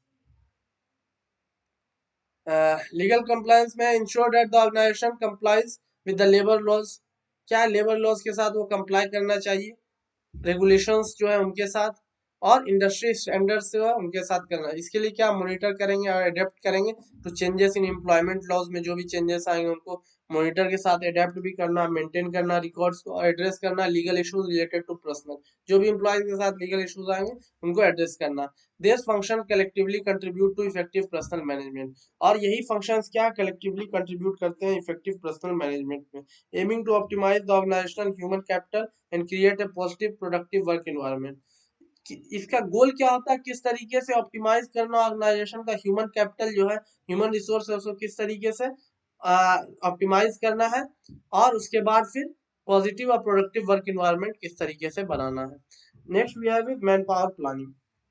man power planning जो है, अब इसको ह्यूमन रिसोर्स प्लानिंग के नाम से जाना जाता है, ट्रेडिशनल टर्म है मैन पावर प्लानिंग, सिलेबस के अकॉर्डिंग है। तो मैन पावर प्लानिंग है जिसको अब ह्यूमन रिसोर्स प्लानिंग के नाम से भी जाना जाता है, is a process of forecasting and organization future. तो किस तरीके से फोरकास्ट करते हैं आप, ये करते हैं मतलब फोरकास्ट करते हैं, फोरसी फोरसी करते हैं कि ऑर्गेनाइजेशन का फ्यूचर क्या होगा, ऑर्गेनाइजेशन में फीचर उसमें ह्यूमन रिसोर्स का नीड क्या होगा और इंश्योर करना कि right number and type of employees to achieve its strategic goals. क्यों आपके पास सही बंदे नंबर्स में भी और टाइप में भी अवेलेबल होने चाहिए जो हेल्प करे ऑर्गेनाइजेशन के गोल्स को अचीव करने में स्ट्रेटेजिकली। नेक्स्ट है स्ट्रेटेजिक अलाइनमेंट। तो स्ट्रेटेजिक अलाइनमेंट में क्या है, स्ट्रेटेजिक अलाइनमेंट में है कि मैन पावर प्लानिंग अलाइन होता है ऑर्गेनाइजेशन का स्ट्रेटेजिक ऑब्जेक्टिव से, इंश्योर करता है कि वर्कफोर्स क्या सिंक में हो लॉन्ग टर्म गोल्स और विजन के साथ। तो क्या सब क्या अलाइंड हो, अलाइंड हो ऑर्गेनाइजेशनल गोल के साथ, कौन एम्प्लॉयज जो भी है वो भी लॉन्ग टर्म गोल्स के साथ। डिमांड फोरकास्टिंग क्या है, ये डिमांड फोरकास्टिंग है कि ये एस्टिमेट करता है फ्यूचर डिमांड और personnel based on factors such as business growth क्या हो रहा है, उस हिसाब से क्या है हम क्या है कितने ह्यूमन की जरूरत हो, कितने ह्यूमन रिसोर्स की जरूरत होगी, इन सब चीजों पे ये चीज आता है। तो किससे किन किन फैक्टर पे बेस्ड होता है, एक्सपेंशन कंपनी का कितना, बिजनेस ग्रोथ क्या, टेक्नोलॉजिकल चेंजेस किस तरीके का, मार्केट ट्रेंड क्या, उस हिसाब से डिमांड को फोरकास्ट करता है। सप्लाई फोरकास्टिंग क्या है, ये तो डिमांड क्या आने वाला, सप्लाई किस तरीके से होगा। Man power planning also include assessing the internal and external sources of talent to meet the anticipated demand. अब डिमांड तो आपको पता चल गया, अब सप्लाई उसका कहाँ से आएगा, तो sources of various sources of talent को यूज किया जाएगा to meet the anticipated demands. Recruitment होगा, हायरिंग होगा, उसके लिए एनालाइजिंग द करंट वर्कफोर्स को पहले एनालाइज किया जाएगा, पोटेंशियल रिटायरमेंट को देखा जाएगा कितने रिटायर हो रहे हैं, और उसके बाद इवेल्युएट किया जाएगा एक्सटर्नल लेबर मार्केट को, उसके बाद रिक्रूटमेंट वगैरह किया जाएगा। गैप एनालिसिस क्या है, by comparing the forecasted demand with the anticipated supply, organization can identify potential gap in the workforce and take proactive measures to address them. Gap analysis आ सकता है कंपेयर करने से डिमांड फोरकास्टिंग को और supply forecasting को देख के कि दोनों में गैप क्या है और उस गैप के हिसाब से प्रोएक्टिव मेजर्स लिया जाएगा उनको एड्रेस करने के लिए। स्किल एनालिसिस क्या है, man power planning involve analyzing the skills and competence required for future roles. जो भी फ्यूचर रोल के लिए हायर करना है बंदा, उसके लिए क्या एनालाइज करो कि कौन कौन से स्किल्स और कॉम्पिटेंसीज रिक्वायर्ड है इस रोल के लिए, और उसी के हिसाब से क्या है फर्दर क्या है, पहले तो आइडेंटिफाई करो गैप को, उसके हिसाब से हायरिंग करो, उसके हिसाब से फिर क्या ट्रेनिंग वगैरह और डेवलपमेंट प्रोग्राम्स चलाना है। फ्लेक्सिबिलिटी होता है इसमें, it takes into account the dynamic nature of the business environment and allow organization to adapt their workforce in response to changing condition। तो ये क्या फ्लेक्सिबिलिटी होता है, अब चेंज हो रहा है हर चीज तो क्या उस हिसाब से क्या डायनेमिक नेचर का होता है, तो इसमें क्या कब रिक्रूटमेंट होगा नहीं होगा ये कोई नहीं जानता है, हो सकता है तुरंत एक्सपेंशन की जरूरत आई तुरंत हो जाएगा, नहीं तो फिर क्या अगर नहीं आ रहा है जरूरत और company has not like has not some a lot amount of work, then it will not have, if he is able, if the organization is able to do all the things from the employees that they are having, they don't need to hire anyone। अगर उनका काम हो रहा है उतने बंदों में जितने ऑर्गेनाइजेशन के पास है तो उनके उनको कोई जरूरत नहीं हायर करने की। रिक्रूटमेंट स्ट्रेटेजीज क्या, बेस्ड ऑन द एनालिसिस, अब जो भी एनालिसिस आया organization can develop effective recruitment and selection strategy, क्या वो डेवलप कर सकते हैं इफेक्टिव रिक्रूटमेंट और सिलेक्शन स्ट्रेटेजी जो क्या अट्रैक्ट करेंगे और हायर करेंगे राइट टैलेंट को। तो रिक्रूटमेंट स्ट्रेटेजीज के बाद है succession planning. Man power planning often include succession planning ensuring that the suitable candidates to fill key position in the event of retirements और other workforce changes. Succession planning ये होता है if someone is going to retire, someone is going to leave the organization, the other person is should be should be ready for that place, should be ready for that place in advance। वो क्या पहले से available होना चाहिए, अगर कोई बंदा छोड़ के जा रहा है तो दूसरा बंदा क्या उसकी जगह पे रेडी होना चाहिए जिसमें तुम यूज कर सकते हो। मॉनिटरिंग एंड इवेल्युएशन क्या है, continuous monitoring of the workforce trends and regular evaluation of the effectiveness of man power planning initiatives are crucial to adjusting strategies as needed. तो इसमें क्या होता है कि मॉनिटरिंग एंड इवेल्युएशन भी क्या है जरूरी है, कि अगर तुम कंटिन्यूअसली क्या है मॉनिटर करोगे वर्कफोर्स ट्रेंड को, रेगुलर उसको इवेल्युएट करोगे तो क्या है तुम एडजस्ट कर पाओगे अपने स्ट्रेटजीज को जैसी जरूरत है, और क्या है वो चीज क्या हेल्प करेगा गोल को मीट करने में। मैन पावर प्लानिंग हमने देख लिया, ह्यूमन रिसोर्स प्लानिंग, और उसके बाद इम्पोर्टेंस क्या है ह्यूमन रिसोर्स प्लानिंग का। सबसे पहला इसका जो इम्पोर्टेंस है वो है कि ये ऑप्टिमल रिसोर्स यूटिलाइजेशन में हेल्प करता है कि किस तरीके से कम ह्यूमन रिसोर्स में ज्यादा से ज्यादा आपको आउटपुट मिल सके, शॉर्टेजेस कम हो, सरप्लसेस ना शॉर्टेज हो ना सरप्लस हो। उस हिसाब से optimal resource man power planning help करता है ऑप्टिमल रिसोर्स यूटिलाइजेशन में, कॉस्ट सेविंग होता है। इफेक्टिव मैन पावर प्लानिंग करेंगे तो कॉस्ट सेविंग होगा, अवॉइड करेंगे अननेसेसरी रिक्रूटमेंट ना हो, ट्रेनिंग एक्सपेंसेस ना हो, और रिड्यूसिंग एम्प्लॉय टर्नओवर, रिड्यूस करेंगे एम्प्लॉय का टर्नओवर। इसके अलावा इनहेंस करता है प्रोडक्टिविटी को, ये इंश्योर करते हो कि राइट पीपल है राइट स्किल के साथ तो क्या काम को भी सही तरीके से करेंगे, और अगर उनके पास स्किल नहीं है तो उनकी क्या प्रोडक्टिविटी डिक्रीज हो जाएगी। ये हेल्प करता है प्रोडक्टिविटी और एफिशिएंसी को इंक्रीज करने में। स्ट्रेटेजिक डिसीजन मेकिंग में हेल्प करता है, प्रोवाइड करता है foundation for strategic decision making by aligning the workforce with organizational goals and ensuring readiness for future challenges. तो क्या सब बंदे अलाइन होते हैं वर्कफोर्स में, और उसके बाद इंश्योर ये करता है कि स्ट्रेट वो रेडी है फ्यूचर चैलेंजेस जो भी आएगा। ये किस में आता है, स्ट्रेटेजिक डिसीजन मेकिंग में आया। एम्प्लॉय का सेटिस्फेक्शन, ह्यूमन रिसोर्स मैनेजमेंट ये भी इंश्योर करता है कि एम्प्लॉय क्या है, necessary skills for their roles, forcing job satisfaction and engagement. उनके पास नेसेसरी स्किल होना चाहिए जिस रोल के लिए वो आ रहा है, और वो उस जॉब से सेटिस्फाइड हो और इंगेज हो उस जॉब में। टैलेंट डेवलपमेंट, टैलेंट डेवलपमेंट में है कि identify opportunities for relevant for talent development. Opportunity को आइडेंटिफाई करना पड़ेगा टैलेंट डेवलपमेंट के लिए और करियर एडवांसमेंट के लिए। कंट्रीब्यूट करना पड़ेगा to employee growth and retention. Employee के ग्रोथ और रिटेंशन में क्या उस चीज को कंट्रीब्यूशन ये देता है। एडेप्टेबिलिटी क्या, enable organization to be more adaptable in face of industry changes. क्या पहले से वो एडेप्टेबल रहती है कि जो भी चेंजेस आएगा इंडस्ट्री में, टेक्नोलॉजिकल एडवांसमेंट के थ्रू हो, शिफ्ट के थ्रू हो, मार्केट डिमांड्स में, तो क्या हर चीज के लिए वो रेडी रहती है अगर वो मैन पावर प्लानिंग किए हुए हैं। प्रोसेस क्या होता है, process of man power planning is continuous cycle that helps organization ensure they have right number of people with the right skill in the right place at the right time. It involves several steps including process. इसका ये होता है कि एक continuous cycle है जो organisation को help करता है, उनके पास सही बंदे हो, सही स्किल्स के साथ, सही जगह पे हो और सही वक्त पे हो। इसमें सबसे पहला होता है process setting organizational objective and policies. सबसे पहले क्या ऑब्जेक्टिव और पॉलिसीज को क्या है सेट किया जाता है। The first step is in man power planning is to establish the organizational overall goals. सबसे पहले क्या ऑर्गेनाइजेशन का ओवरऑल गोल को और ऑब्जेक्टिव को कंप्लीट किया जाता है, जो हेल्प करता है डिटरमाइन करने में number and type of employees that will be needed to achieve this goals. तो ऑब्जेक्शनल ऑब्जेक्टिव्स में क्या गोल अचीव करना, उसके लिए कितने बंदे चाहिए, ये इस चीज पे डिपेंड करता है। नेक्स्ट है assessing the man power demand. Assessing the man power demand है कि एसेस करना, आइडेंटिफाई करना कि कितना मैन पावर की जरूरत है।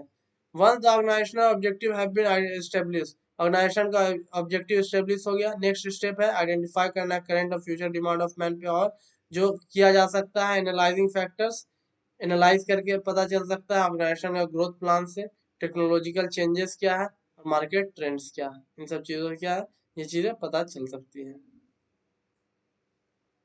नेक्स्ट है फोरकास्टिंग मैन पावर सप्लाई। ऐसे हमने कर लिया कितने की जरूरत होगी, अब मैन पावर सप्लाई को फोरकास्ट करना है कि कितना मैन पावर। एक तो हो गया डिमांड को समझना, डिमांड कितनी जरूरत पड़ेगी, अब सप्लाई हमारे पास है कितने बंदे, उस चीज को फोरकास्ट करना, उस चीज को समझना।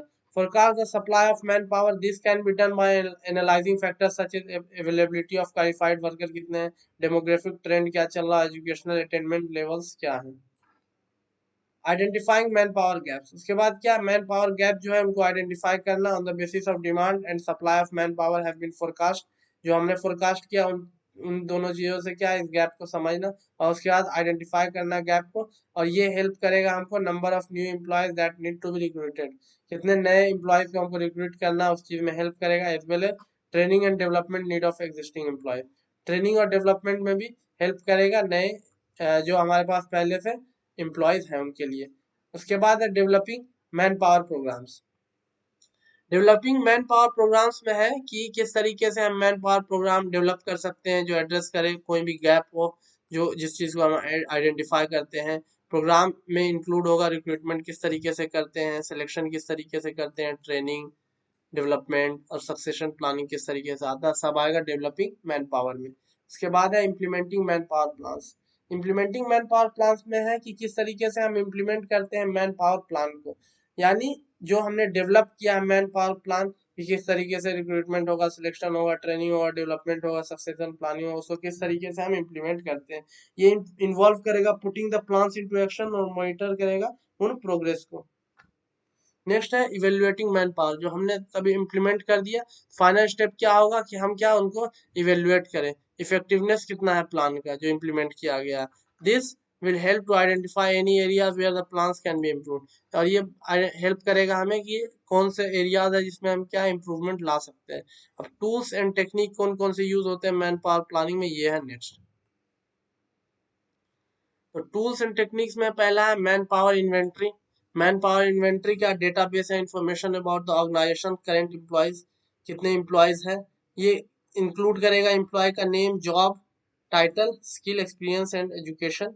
मैन पावर इन्वेंट्री हो गया। जॉब एनालिसिस क्या है, is a process of identifying the task, duty and responsibilities of a particular job, को क्या क्या चीज उसके लिए चाहिए, टास्क, ड्यूटी और रिस्पॉन्सिबिलिटी एक जॉब के लिए। ये इन्फॉर्मेशन क्या यूज हो सकता है जॉब डिस्क्रिप्शन डेवलप करने में और आइडेंटिफाई करने में स्किल और क्वालिफिकेशन जो उस जॉब के लिए चाहिए। स्किल असेसमेंट क्या है, प्रोसेस है evaluating the skills and knowledge of employees, this information can be use to identify the training and development need of employees. तो स्किल असेसमेंट करने के बाद क्या आप आइडेंटिफाई कर सकते हैं किस तरीके की ट्रेनिंग और डेवलपमेंट की जरूरत है एम्प्लॉय को। सक्सेशन प्लानिंग है process to identifying development, developing potential successors, कि किस तरीके से उसका सक्सेसर कौन होगा की पोजीशन में, अगर कोई रिटायर होता है या कोई नया बंदा आता है जो हेल्प करेगा इंश्योर करने में कि organization has the right people in place to lead the organization in the future. Future में वो बंदे आपके पास हैं जो फ्यूचर में अगर कोई बंदा गया तो वो लीड कर सकते हैं। मैन पावर प्लानिंग क्या है, एक एसेंशियल प्रोसेस है हर ऑर्गेनाइजेशन के लिए, जो by following the step outline above, जो इन सब स्टेप्स को फॉलो करके वो अचीव कर सकता है। ऑर्गेनाइजेशन इंश्योर कर सकता है कि right number of people with the right skill in the right place at the right time है उनके पास to achieve their goals. Next है रिक्रूटमेंट। रिक्रूटमेंट रिक्रूटमेंट क्या होता है, इसका डेफिनेशन किस तरीके से करते हैं वो सब हम करेंगे। उसके बाद रिक्रूटमेंट के बाद सिलेक्शन होगा और सिलेक्शन के बाद होगा प्रमोशन, सीनियरिटी वर्सेस मेरिट, और उसके बाद होगा ट्रेनिंग। इस तरीके से ट्रेनिंग की जाती है। इसके बाद आ जाएगा, स्टार्ट हो जाएगा प्रोडक्शन मैनेजमेंट। सबसे पहले देख लेते हैं हम रिक्रूटमेंट किस तरीके से होता है। रिक्रूटमेंट क्या है, क्रिटिकल फंक्शन है जो कंट्रीब्यूट करता है building a skilled and motivated workforce, skilled और मोटिवेटेड वर्कफोर्स को बिल्ड करने में हेल्प करता है। Aligning with organizational goals, organization goals में क्या अलाइन होता है, इंश्योर करता है कि ये क्या है कंटिन्यूड सक्सेस मिले इससे। आपके पास क्या स्किल और मोटिवेटेड वर्कफोर्स अवेलेबल होना चाहिए और जो क्या ऑर्गेनाइजेशन गोल्स के साथ अलाइन करना चाहिए। डेफिनेशन पर्पस रिक्रूटमेंट क्या, process of attracting identifying and hiring qualified candidates, hire करने का नाम है रिक्रूटमेंट जॉब वैकेंसीज के लिए एक ऑर्गेनाइजेशन में। ऑब्जेक्टिव इसका यही होता है कि पूल ऑफ पोटेंशियल एप्लीकेंट आए जिससे कि हम राइट कैंडिडेट्स को सिलेक्ट कर सके जो ओवरऑल सक्सेस ऑर्गेनाइजेशन में हेल्प करे। रिक्रूटमेंट प्लानिंग यही है कि आइडेंटिफाई करना है करंट और फ्यूचर हायरिंग नीड्स, अभी कितने की जरूरत है, फ्यूचर में कितने की जरूरत है, और इन सबको अलाइन करना है रिक्रूटमेंट स्ट्रेटजीज विद ऑर्गेनाइजेशनल गोल, और वो ऑर्गेनाइजेशन गोल में किस तरीके से हेल्प कर सकते हैं। इसमें क्या है, पहले तो वर्कफोर्स को एनालाइज करेंगे, जॉब को डिटरमाइन करेंगे और डेवलप करेंगे एक रिक्रूटमेंट प्लानिंग के लिए। Job analysis and description, job को एनालाइज करेंगे क्या क्या चाहिए उसके लिए, रिस्पॉन्सिबिलिटीज क्या है, क्वालिफिकेशन क्या है, एक्सपेक्टेशन क्या है, स्पेसिफिक जॉब्स एक्टिविटीज इसके लिए क्या है, एनालाइजिंग जॉब टास्क हमको करना पड़ेगा, डिटरमाइन करना पड़ेगा रिक्वायर्ड स्किल्स एंड क्वालिफिकेशंस उसके लिए, और क्रिएट करना पड़ेगा डिटेल्ड जॉब डिस्क्रिप्शन।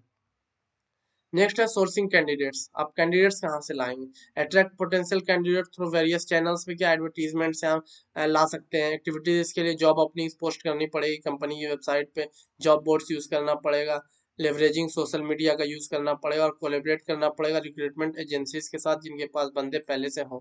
स्क्रीनिंग और शॉर्टलिस्टिंग किस तरीके से होगा, तो स्क्रीनिंग और शॉर्टलिस्टिंग में सबसे पहले क्या है, इवेल्युएट करेंगे एप्लीकेशंस और आइडेंटिफाई करेंगे candidates who meet the basic requirement. सबसे पहले देखेंगे कौन कौन बेसिक रिक्वायरमेंट को मीट कर रहे हैं, तो उनके बाद क्या है उनको शॉर्टलिस्ट करेंगे, और उसके बाद फिर क्या है उनके उन क्या फर्दर प्रोसेस उन्हीं के लिए आगे होगा। यानी 100 में से अगर हमने 20 बेसिक रिक्वायरमेंट को मीट कर रहे हैं तो 20 को ही हम क्या फर्दर इंटरव्यू के लिए बुलाएंगे। तो इसमें क्या रिव्यू करते हैं रेज्यूमेज, उसके बेसिस पे हम देखते हैं, कंडक्ट करते हैं इनिशियल इंटरव्यूज, शॉर्टलिस्ट करते हैं कैंडिडेट को फर्दर असेसमेंट।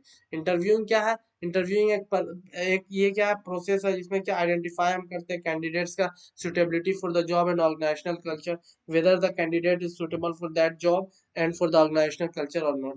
एक्टिविटीज इसमें आता है conducting one on one panel interviews कर सकते हैं और इसका स्किल्स को एसेस कर सकते हैं, एक्सपीरियंस को और कल्चरल फिट है या नहीं। असेसमेंट एंड टेस्टिंग क्या है?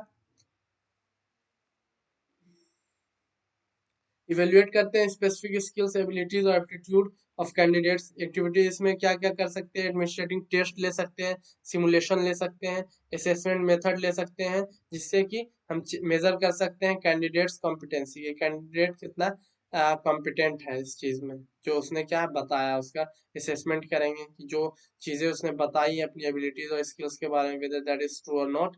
रेफरेंस चेक्स है, purpose verify the information provided by the candidate and gather insights from previous employee और कलीग्स। रेफरेंस चेक क्या है कि जो भी बंदा ने बताया उन सब चीज क्वालिफिकेशंस है या फिर जो भी इंफॉर्मेशन और उन्होंने एक्सपीरियंस बताया उन सब चीजों को क्या चेक किया जाए। कांटेक्ट करना है रेफरेंस को provided by the candidate to assess their work history and performance. अब क्या जिस ऑर्गेनाइजेशन में उसने काम किया होगा उस ऑर्गेनाइजेशन को कॉल करना, उनसे चेक करवाना whether whether that person has actually worked in that organization or not, or whether the person is giving false references। ये चेक करना, उसके बाद ऑफर करना उनको एम्प्लॉयमेंट। पर्पस क्या? एक्सटेंड करना एक formal job offer to selected candidate, जो भी सिलेक्टेड कैंडिडेट है उनको क्या एक फॉर्मल जॉब ऑफर मिले। एक्टिविटीज इसमें क्या है? नेगोशिएट करना टर्म्स ऑफ एम्प्लॉयमेंट और प्रोवाइड करना details about the job, addressing any questions और कंसर्न्स द कैंडिडेट में है। जो भी कैंडिडेट को क्वेश्चंस और कंसर्न्स हो सकता है वो सब बताना है, वो सब, और उसको एम्प्लॉयमेंट देना है। ठीक है। ऑनबोर्डिंग, उसके बाद क्या है? ऑनबोर्डिंग होगा। ऑनबोर्डिंग में क्या है? ऑनबोर्डिंग में है कि इंटीग्रेट करना new hire into the organization, ensure करना स्मूथ ट्रांजिशन हो उस रोल में उसका।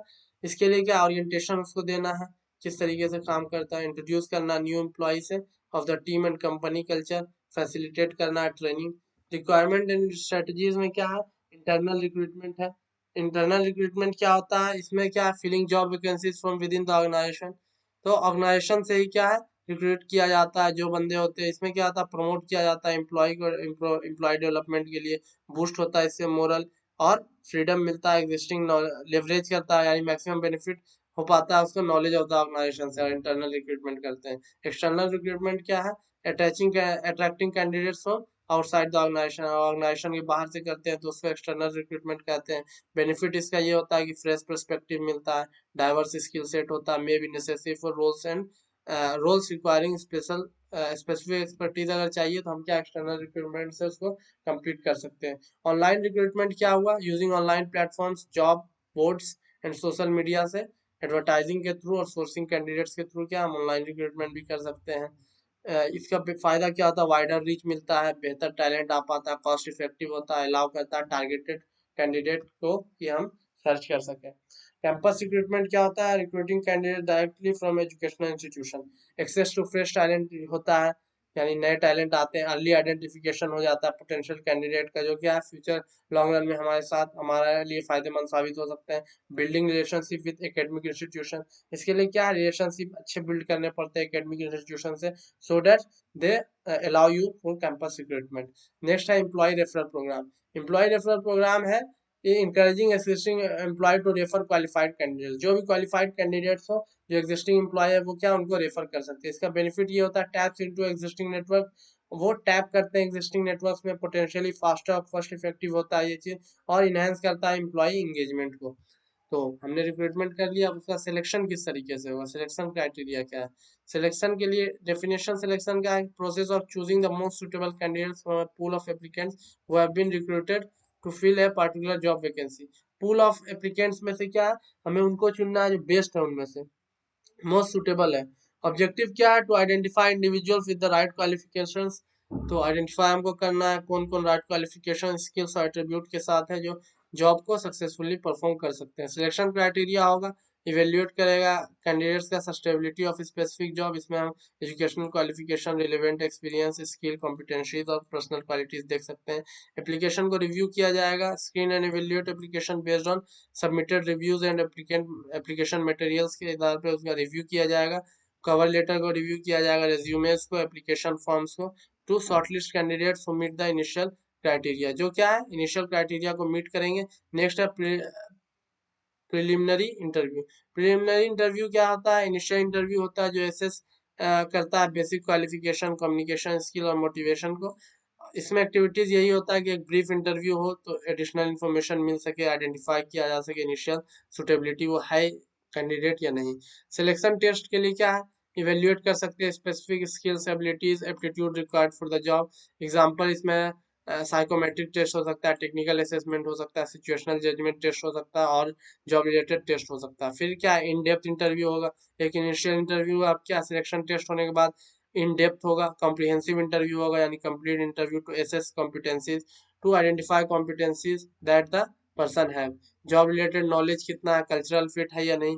एक्टिविटीज इसमें क्या होगा? Asking behavioural question, exploring work experience, behavioural question ask करके वर्क एक्सपीरियंस को एक्सप्लोर करके और आइडेंटिफाई करके कैंडिडेट अलाइन कर रहा हो नेशनल वैल्यूज से या नहीं। रेफरेंस चेक उसके बाद होगा, जो भी इंफॉर्मेशन उस बंदे ने बताया वेदर दैट इज करेक्ट और नॉट, प्रीवियस एम्प्लॉय या कलीग से पता कर सकते हैं।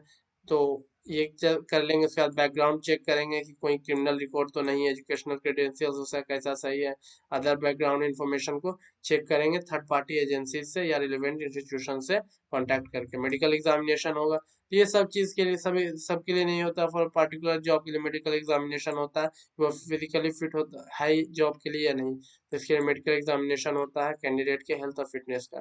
फिर फाइनल इंटरव्यू होता है, ऑफर होता है। तो इसमें फिर क्या फाइनल इंटरव्यू उनके साथ होता है कि कैंडिडेट सुटेबल था, उनको क्या है एक्सटेंड किया जाता है फॉर्मल जॉब ऑफर, जो जिसमें टर्म ऑफ एम्प्लॉयमेंट की एनी फाइनल क्वेश्चन अगर है तो उसको आंसर कर दो तुम, और प्रेजेंट किया जाता है जॉब ऑफर। सिलेक्शन मेथड क्या होता है? इसमें क्या इंटरव्यू के थ्रू हो सकता है, फेस टू फेस हो सकता है, वर्चुअल मीटिंग होगा। फायदा इसका क्या है? डायरेक्ट इंटरेक्शन होता है, एसेस किया जा सकता है कम्युनिकेशन स्किल और पर्सनल क्वालिटीज। ठीक है। नेक्स्ट है टेस्ट एंड असेसमेंट के थ्रू हम सिलेक्शन कर सकते हैं। वेरियस टेस्ट है जो क्या इवेल्युएट करेंगे cognitive abilities, thinking abilities, technical skills, personality traits और जॉब रिलेटेड कॉम्पिटेंसी से पता चलेगा। इससे क्या पता चलता है? Whether the candidate have specific abilities or have specific abilities and attributes or not। उसके बाद है क्या असेसमेंट सेंटर्स है, क्या simulated exercises, group activities, role playing scenarios to assess multiple competency. अब बहुत सारी चीज़ों को एसेस करने के लिए क्या असेसमेंट सेंटर्स बने रहते हैं, जहाँ पर क्या है सिमुलेटेड एक्सरसाइज किया जाता है, ग्रुप एक्टिविटी किया जाता है, जिससे कि कॉम्पिटेंसी पता चल सके। ये क्या होलिस्टिक व्यू देता है कैंडिडेट का कैपेबिलिटीज का सिमुलेटेड वर्क एनवायरनमेंट में। उसके बाद रेफरेंस चेक्स के थ्रू भी हम कर सकते हैं whether all the information that is provided by the candidate is correct और नोट। बैकग्राउंड चेक करेंगे कोई क्रिमिनल रिकॉर्ड नहीं है। पैनल इंटरव्यू के थ्रू भी हम कर सकते हैं, मल्टीपल इंटरव्यूअर्स बैठे रहेंगे और उनके सामने क्या वो इंटरव्यू देगा, जिससे कि उसका पता चलेगा how is communication, how is behaviour, तो उसके बिहेवियर और उसके बारे में पता चलेगा। ये डाइवर्स पर्सपेक्टिव देता है और रिड्यूस करता है, इंडिविजुअल बायसनेस नहीं होना चाहिए। प्रमोशन अब किस तरीके से? तो प्रमोशन एक सीनियरिटी के बेसिस पे हो सकता है, एक मेरिट के बेसिस पे हो सकता है। तो देखते हैं सीनियरिटी बेस्ड प्रमोशन क्या है। Promotion is based on the length of employees service in the organisation. तो जो सीनियर है उसका पहले प्रमोशन करो। ये हो गया किसके बेसिस पर? ये हो गया सीनियरिटी के बेसिस पे। जो 10 साल से काम कर रहा है, तो 10 साल से सबसे ज्यादा ये काम कर रहा है, तो इसको क्या है पहले इसका प्रमोशन होना चाहिए। इसको क्या है पहले हमको प्रमोट करना चाहिए। किस चीज के लिए? इसको हमें प्रमोट करना चाहिए कि ये जल्दी से जल्दी क्या है हायर रोल्स पे जा पाए। अब देखते हैं कि क्या होता है। तो एडवांटेज इसका क्या होता है? अगर हम एम्प्लॉय के service, length of employee service को अगर हम जैसे क्राइटेरिया मानते हैं, तो ये रिवार्ड करता है लॉयलिटी, कि वो बंदा क्या लॉयल रहा कंपनी के साथ, लॉन्ग टर्म कमिटेड रहा। प्रोवाइड करता है सेंस ऑफ स्टेबिलिटी, कि क्या है तुम स्टेबल रहोगे। प्रेडिक्टेबिलिटी ऑफ फॉर एम्प्लॉयज, और क्या प्रेडिक्टेबल हो रहेगा एम्प्लॉयज के साथ, एम्प्लॉयज के लिए, क्योंकि वो क्या उतने दिन से काम कर रहा है, तो एम्प्लॉयज को भी दिक्कत नहीं होगी ये किस तरीके से आगे काम करेगा। और ये फेवरेटिज्म को क्या मिनिमाइज करता है या बायस को इन द प्रमोशन प्रोसेस। इसमें क्या कोई फेवरेटिज्म और बायसनेस नहीं होता, इसमें प्रॉपर क्या होता है the one who is more loyal and long term committed to the company or organization will be promoted. merit based promotion क्या होता है? मेरिट बेस्ड प्रमोशन होता है कि प्रमोशन बेस्ड किया जाता है परफॉर्मेंस पर, स्किल पर, कॉम्पिटेंसी यानी एबिलिटीज पर, अचीवमेंट जो अचीव किए हैं किसने, कैंडिडेट ने। इसका एडवांटेज क्या होता है? ये इंकरेज करता है एम्प्लॉय को टू स्ट्राइव फॉर एक्सेलेंस। ये एम्प्लॉय को स्ट्राइव करता है कि वो एक्सेलेंस के लिए यानी ज़्यादा से ज़्यादा मेहनत करे कि उनका क्या प्रमोशन हो सके, कंटिन्यूअस इंप्रूवमेंट करते रहे अपने में। अलाइन करता है प्रमोशन विथ ऑर्गेनाइजेशनल गोल्स को, कि क्या है प्रमोशन जो है ऑर्गेनाइजेशन गोल के साथ होगी, जो अलाइन कर रहा है ऑर्गेनाइजेशनल गोल में हेल्प कर रहा है उनको प्रमोशन मिले इंडिविजुअल कंट्रीब्यूशन के हिसाब से। और ये फोस्टर करता है यानी बिल्ड करता है कॉम्पिटिटिव और परफॉर्मेंस ड्रिवन कल्चर, यानी लोग क्या एक दूसरे से कम्पीट करते हैं और बेहतर परफॉर्मेंस के लिए हमेशा आगे बढ़ते हैं। तो अब सीनियरिटी बेस्ड प्रमोशन का फायदा क्या, नुकसान क्या है? ये रिवार्ड करता है, फायदा तो यही हो गया सीनियरिटी बेस्ड का, लॉयल रहा, कमिटमेंट रहा, कमिटेड रहा ऑर्गेनाइजेशन में, और क्लियर ऑब्जेक्टिव देता है, क्राइटेरिया फॉर प्रमोशन, कोई इसमें दिक्कत नहीं है। कंट्रीब्यूट करता है एम्प्लॉय का मोरल को, ये बढ़ाता है कि ये क्या है प्रिडिक्टेबल रहेगा करियर प्रोग्रेशन में, और दूसरे बंदे को भी क्या इससे हेल्प हो सकता है। कॉन्स क्या हो सकता है? May lead to promoting individual who are not the best fit for higher level. ये भी हो सकता है वो बंदा क्या उस रोल के लिए, हायर रोल के लिए वो फिट ही नहीं है, भले वो 10 साल या 15 साल से काम कर रहा है, लेकिन वो हायर लेवल रोल्स के लिए फिट नहीं है, और तब भी तुम क्या उनको कर रहे हो, तो क्या है वो क्या ऑर्गेनाइजेशन के लिए दिक्कत खड़ा कर सकता है। Could demotivate high performing employees. अब जो ज्यादा मेहनत कर रहे हैं उनके लिए क्या डिमोटिवेटिंग होगा कि क्या हम इतना इतना मेहनत कर रहे हैं, इतना कंपनी को सेल्स ला के दे रहे हैं, इतना मेहनत कर रहे हैं, परफॉर्मेंस हमारा इतना अच्छा है, उसके बाद भी क्या हमारा प्रमोशन ना होके जो बंदा ज्यादा दिन से काम कर रहा है उसको। इससे क्या होता है, if they see promotion related to performance, और देखते हैं कि परफॉर्मेंस का तो इससे कोई मतलब ही नहीं है, तो क्या ये हो सकता है कि वो भी क्या मेहनत कम करना स्टार्ट कर दे, इससे तो कोई फायदा है नहीं। माइट हिंडर इनोवेशन, इससे क्या इनोवेशन कम हो जाएगा, डिस्करेज करेगा यंगर एम्प्लॉयज को विद वैल्यूएबल स्किल्स, जिसके पास स्किल रहेगा वो बंदा सोचेगा कोई फायदा तो है नहीं इनोवेशन लाने में, क्योंकि प्रमोशन तो उसी बंदे को मिलेगा जो ज्यादा दिन से काम कर रहा था, ये चीज होता है। अब मेरिट बेस्ड का क्या फायदा है? मेरिट बेस्ड क्या है, लाइक अलाइन करता है प्रमोशन को ऑर्गेनाइजेशनल गोल में और परफॉर्मेंस एक्सपेक्टेशन में, जो ज्यादा अच्छा परफॉर्मेंस देगा उसको मिलेगा। कम्पिटिटिव और हाई परफॉर्मेंस कल्चर इससे मिलता है, और अट्रैक्ट करता है रिटेन टॉप टैलेंट को, और रिकॉग्नाइज करता है और रिवार्ड करता है उनके एक्सेलेंस को, जो ज्यादा अच्छा काम करेंगे उन्हें क्या है ये चीज मिलता है। ठीक है, तो ये चीज हो गया। और इसके अलावा क्या है, ये भी करता है कि लोग क्या है कंटिन्यूअस इससे क्या इंप्रूवमेंट क्या है मेरिट बेस्ड में। इसका नुकसान क्या होता है, fair and transparent performance evaluation system इसके लिए चाहिए। अब ये भी हो सकता है कोई परफॉर्मेंस के नाम पे क्या है जो बंदा उस चीज के लिए एप्लीकेबल नहीं हो उसको क्या ये दे दे, तो इसके लिए फेयर और ट्रांसपेरेंट होना बहुत जरूरी है इवेल्युएशन सिस्टम को। डिससेटिस्फेक्शन हो सकता है लॉन्ग सर्विंग एम्प्लॉयज में, उन्हें लगेगा कि हमें क्या उतने दिन से काम कर रहा है, हमको ओवरलुक करके जो बंदा भी 1 साल भी नहीं हुआ उसको क्या है, उसको क्या पहले दे दिया गया प्रमोशन, तो उनके लिए ओवर उनको फील होगा ओवरलूट की मुझे क्या है अनदेखा कर दिया गया है। नेक्स्ट है, नेक्स्ट है कि could be subject to biases, क्या बायस हो सकता है इसमें। इफ द एवोल्यूशन प्रोसेस क्या ऑब्जेक्टिव अगर नहीं हुआ तो इसमें क्या बायसनेस आ सकता है, तो ये क्या तीन कौन थे इसके। हाइब्रिड अप्रोचेस क्या है, हाइब्रिड अप्रोचेस है कि combining criteria, some organisation adopt hybrid approach considering both seniority and merit in the promotion decision.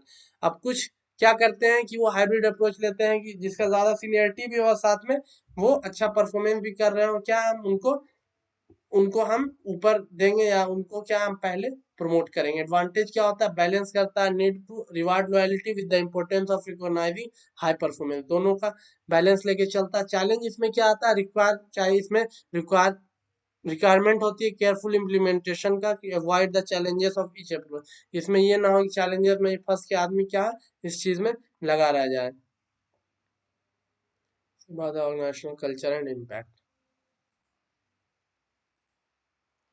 Next है हमारे पास और ऑर्गेनाइजेशनल कल्चरल इम्पैक्ट के हिसाब से प्रमोशन किस तरीके से होगा। ठीक है, तो ऑर्गेनाइजेशनल कल्चर इम्पैक्ट के हिसाब से होगा कि अगर ऑर्गेनाइजेशन का कल्चर है कि वो वैल्यू देती है स्टेबिलिटी को और कंसिस्टेंसी को और लॉन्ग टर्म वर्कफोर्स को, तो वो क्या सीनियर बेस्ड प्रमोशन की तरफ जाएगी। और अगर डायनेमिक है कल्चरल का ऑर्गेनाइजेशन का कल्चर जो है डायनेमिक और कॉम्पिटिटिव ऑर्गेनाइजेशन है, तो वो क्या फोकस करेगी इनोवेशन पे, परफॉर्मेंस पे, और और प्रायोरिटाइज करेगी मेरिट बेस्ड प्रमोशन को। ठीक है, कम्युनिकेशन एंड ट्रांसपेरेंसी। सीनियरिटी में क्या होता है, क्लियर कम्युनिकेशन होता है about the importance of tenure in the promotion process is crucial to maintain transparency. Seniority में क्या होता है, ट्रांसपेरेंसी होता है कि इतने साल काम करोगे तभी तुमको प्रमोशन मिलेगा। मेरिट वाले में क्या होता है, transparency of the performance evaluation process is essential to build trust in merit based system. और इसमें भी क्या, ट्रांसपेरेंसी अगर रखते हो तब क्या है, ये ट्रस्ट को बिल्ड करने में हेल्प करता है। एम्प्लॉय एंगेजमेंट के हिसाब से अगर किया जाए तो सीनियरिटी क्या है, may contribute to a sense of security. Sense of security देगा, जो बंदा ज़्यादा दिन से काम कर रहा है लॉयलिटी देगा कि इंगेज, हम इतने दिन से अगर कंपनी में इंगेज रहे तो हमें क्या है, उसके बेसिस पे प्रमोशन मिला। मेरिट के बेसिस पे क्या हो सकता है कि इनकरेज करेगा रिजल्ट ड्रिवन माइंडसेट को, कि वो ज़्यादा इंगेज रहे और इन्हेंस करे एम्प्लॉय का मोटिवेशन और इंगेजमेंट को। The choice between seniority based and merit based promotion system often depend on the organization culture. Culture क्या है, वैल्यू क्या है, स्ट्रेटेजिक गोल क्या है। Some organization adopt a flexible approach, कुछ क्या फ्लेक्सिबल अप्रोच लेते हैं जो दोनों फैक्टर को लेते हैं और उनके बीच में एक बैलेंस बनाते हैं। नेक्स्ट है ट्रेनिंग। ट्रेनिंग क्या है और ऑब्जेक्टिव ऑफ ट्रेनिंग क्या है। तो ट्रेनिंग है किस तरीके से उनको प्रॉपर स्किल सेट देना, जिस चीज़ पे वो काम कर रहा है, जिससे उनका एफिशिएंसी और प्रोडक्टिविटी इंक्रीज हो। तो इसमें सबसे पहला ऑब्जेक्टिव होता है, गोल होता है ट्रेनिंग का, स्किल को डेवलप करना, कि इन्हेंस करना employees job specific skill to improve their performance and productivity. Skill रहेगा तो उनका परफॉर्मेंस और क्या है, प्रोडक्टिविटी बढ़ेगा। इससे ये बेनिफिट, इससे क्या होता है, competence, efficiency, carrying out job task, ये क्या इंक्रीज हो जाता है। नेक्स्ट ऑब्जेक्टिव ट्रेनिंग का, कि उनका नॉलेज इन्हेंस हो, वो एक्स्ट्रा ट्रेनिंग के थ्रू क्या ज़्यादा नॉलेज गेन कर पाए, न्यू इन्फॉर्मेशन, इंडस्ट्री ट्रेंड और updated knowledge relevant to their roles उनको पता हो। इससे इंप्रूव होता है understanding of business environment and industry best practice उनको पता चलती है। Behavioural changes. ट्रेनिंग क्या मॉडिफाई करता है एम्प्लॉय का behaviour to align with organisational values, expectation और स्टैंडर्ड्स के हिसाब से बिहेवियर उनका चेंज होता है। ये बिल्ड करता है एक पॉजिटिव वर्क प्लेस कल्चर हो, इनहेंस करे टीम वर्क और कोलेबरेशन को। Adaptation to technological changes. अब ट्रेनिंग होगा तो नए टेक्नोलॉजीज को क्या है, अडेप्ट कर पाएंगे वो आसानी के साथ। Equip employees with the skills needed to adapt to and utilise new technologies in the workforce में कर पाएंगे। बेनिफिट्स क्या, इंक्रीज करता है एफिशिएंसी को, इनोवेशन को इंक्रीज करता है, ability to leverage technology for business success, और किस तरीके से उस टेक्नोलॉजी का मैक्सिमम यूज करके हम बिजनेस को सक्सेसफुल बना सकते हैं। करियर डेवलपमेंट में हेल्प करता है ट्रेनिंग। अपॉर्चुनिटी प्रोवाइड करता है एम्प्लॉयज़ को कि डेवलप करे स्किल्स को, एबिलिटीज़ को, जो कंट्रीब्यूट करेंगे कैरियर ग्रोथ में ऑर्गेनाइजेशन के अंदर। इनहेंस एम्प्लॉय इंगेजमेंट होता है, रिटेंशन होता है, ज़्यादा वो उस चीज़ पर ध्यान देते हैं। एज वेल एज अलाइन करता है इंडिविजुअल गोल को भी हेल्प करता है ये चीज़, और ऑर्गेनाइजेशनल गोल को भी। Improving employ moral. ट्रेनिंग क्या है, एम्प्लॉय का मोरल को इम्प्रूव करता है, जैसे कि जॉब सेटिस्फेक्शन में उनको हेल्प करता है by investing in their professional development में जाके क्या है, उसका जॉब सेटिस्फेक्शन को हेल्प करता है। बेनिफिट हायर जॉब सेटिस्फेक्शन होता है ट्रेनिंग के थ्रू, इंक्रीज मोटिवेशन होता है, पॉजिटिव इम्पैक्ट होता है ऑर्गेनाइजेशनल कल्चर पे। Risk management and compliance. Training के थ्रू क्या रिस्क को मैनेज किया जाता है और रेगुलेशंस को फॉलो किया जाता है। इंश्योर किया जाता है एम्प्लॉय क्या अवेयर हो और रूल्स एंड रेगुलेशंस को फॉलो करे जो इंडस्ट्री स्टैंडर्ड्स हैं। इससे लीगल और कंप्लायंस रिस्क क्या घट जाते हैं। बिल्ड होता है एथिकल बिहेवियर, सपोर्ट करते हैं कल्चर ऑफ इंटीग्रिटी को। अब टाइप्स ऑफ ट्रेनिंग में है on the job training, classroom और instructor led training, e learning, simulations and role playing, cross training, mentorship programs, on-board orientation, soft skill training, safety training, leadership development programs। On board training क्या है, on job training. तो इसमें क्या होता है, training that occurs while employees are actively engage in their regular work task. जब वो काम कर रहे हैं उसी टाइम क्या उन्हें ट्रेन किया जाता है, उसी का आ जाता है on the job training. Employee है इसका एम्प्लॉय एग्जांपल है, शेडोइंग होना, मेंटरिंग करना, जॉब रोटेशन करना, लर्निंग बाय डूइंग, ये सब एग्जांपल है। क्लासरूम और इंस्ट्रक्टर लेड ट्रेनिंग क्या है, formal training conducted in a classroom setting with N instructor leading the session. एक इंस्ट्रक्टर क्या लीड करता है सेशन को, जैसे वर्कशॉप हो गया, सेमिनार, लेक्चर, ये सब क्लासरूम के एग्जांपल्स है। ई लर्निंग क्या है, training delivered electronically through online platforms allowing example employees to access content in their own pace. वो क्या आसानी से क्या चीज़ों को सीख सकते हैं, इसको ई लर्निंग कहा जाता है। ऑनलाइन प्रोवाइड किया जाता है, ऑनलाइन कोर्सेज हो जाएगा, वेबिनार्स हो जाएगा, virtual training virtual training modules हो जाएगा। सिमुलेशन एंड रोल प्लेइंग क्या है, इंटरेक्टिव ट्रेनिंग मेथड्स हैं जो रेप्लिकेट करते हैं रियल वर्ल्ड सिनारियोज को, इनहेंस इससे हो प्रैक्टिकल स्किल्स। एग्जांपल है बिजनेस सिमुलेटर्स हो गया, वर्चुअल रियलिटी ट्रेनिंग हो गया, रोल प्लेइंग एक्सरसाइजेज हो गया। क्रॉस ट्रेनिंग क्या है, training employees to perform task और roles outside their usual responsibilities. Cross training में जो काम के लिए जो उनका रोल है उसके अलावा दूसरे काम उनको देके उनको ट्रेन किया जा सके। इसका बेनिफिट क्या होता है, इन्हेंस करता है फ्लेक्सिबिलिटी, कि कभी अगर दूसरे काम की जरूरत पड़ी तो वहां भी वो फ्लेक्सिबल होंगे। इनकरेज करता है वो क्या है, किसको, टीम वर्क को, टीम वर्क को क्या इनकरेज करता है। और प्रिपेयर करता है एम्प्लॉय फॉर डाइवर्स रिस्पॉन्सिबिलिटीज, कि वो क्या है डाइवर्स रिस्पॉन्सिबिलिटीज के लिए रेडी रहे जब भी फ्यूचर में जरूरत पड़े उस चीज की। मेंटरशिप प्रोग्राम के थ्रू किस तरीके से ट्रेनिंग होता है, कि pairing less experience employees with more experience mentors for guidance and skill development. अब जो नए बंदे आए हैं उनको क्या है पुराने के साथ जोड़ के क्या है मेंटरशिप प्रोग्राम चलाओ, कि वो क्या है पुराने बंदे जो है वो नए बंदे को चीजें सिखा सके, कि दोनों का हेल्प हो। और क्या नए बंदे के लिए वो क्या है एज ए मतलब रिमेम्बरेंस और रिमाइंडर हो जाए, उनको भी क्या है चीजें क्या है पता चल जाए किस तरीके से करना था। नॉलेज ट्रांसफर होता है, प्रोफेशनल डेवलपमेंट होता है, जो सीनियर बंदे इनहेंस ऑर्गेनाइजेशनल नॉलेज बढ़ता है इससे। ऑनबोर्डिंग एंड ओरिएंटेशन ट्रेनिंग क्या हुआ, training design to integrate new employees into the organisation and provide them with essential information and skills. अब जब वो ऑनबोर्ड करते हैं तो क्या वो किस तरीके से इंटीग्रेट करे खुद को नए एम्प्लॉयज ऑर्गेनाइजेशन में, और उनको एसेंशियल इन्फॉर्मेशन और स्किल्स बताया जाता है जो किस तरीके से ऑर्गेनाइजेशन काम करती है, हर चीज़ यहाँ पर बताया जाता है। इसका एग्जांपल ओरिएंटेशन सेशंस होते हैं, कंपनी इंडक्शंस होते हैं, इंडक्शंस टू पॉलिसीज और प्रोसीजर्स होते हैं।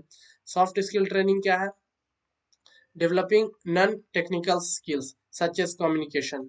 सॉफ्ट स्किल ट्रेनिंग में आएगा कम्युनिकेशन, कम्युनिकेशन किस तरीके से आपका बेहतर हो, लीडरशिप बेहतर हो, टीम वर्क और टाइम मैनेजमेंट, ये सब सॉफ्ट स्किल्स ट्रेनिंग में आ गए।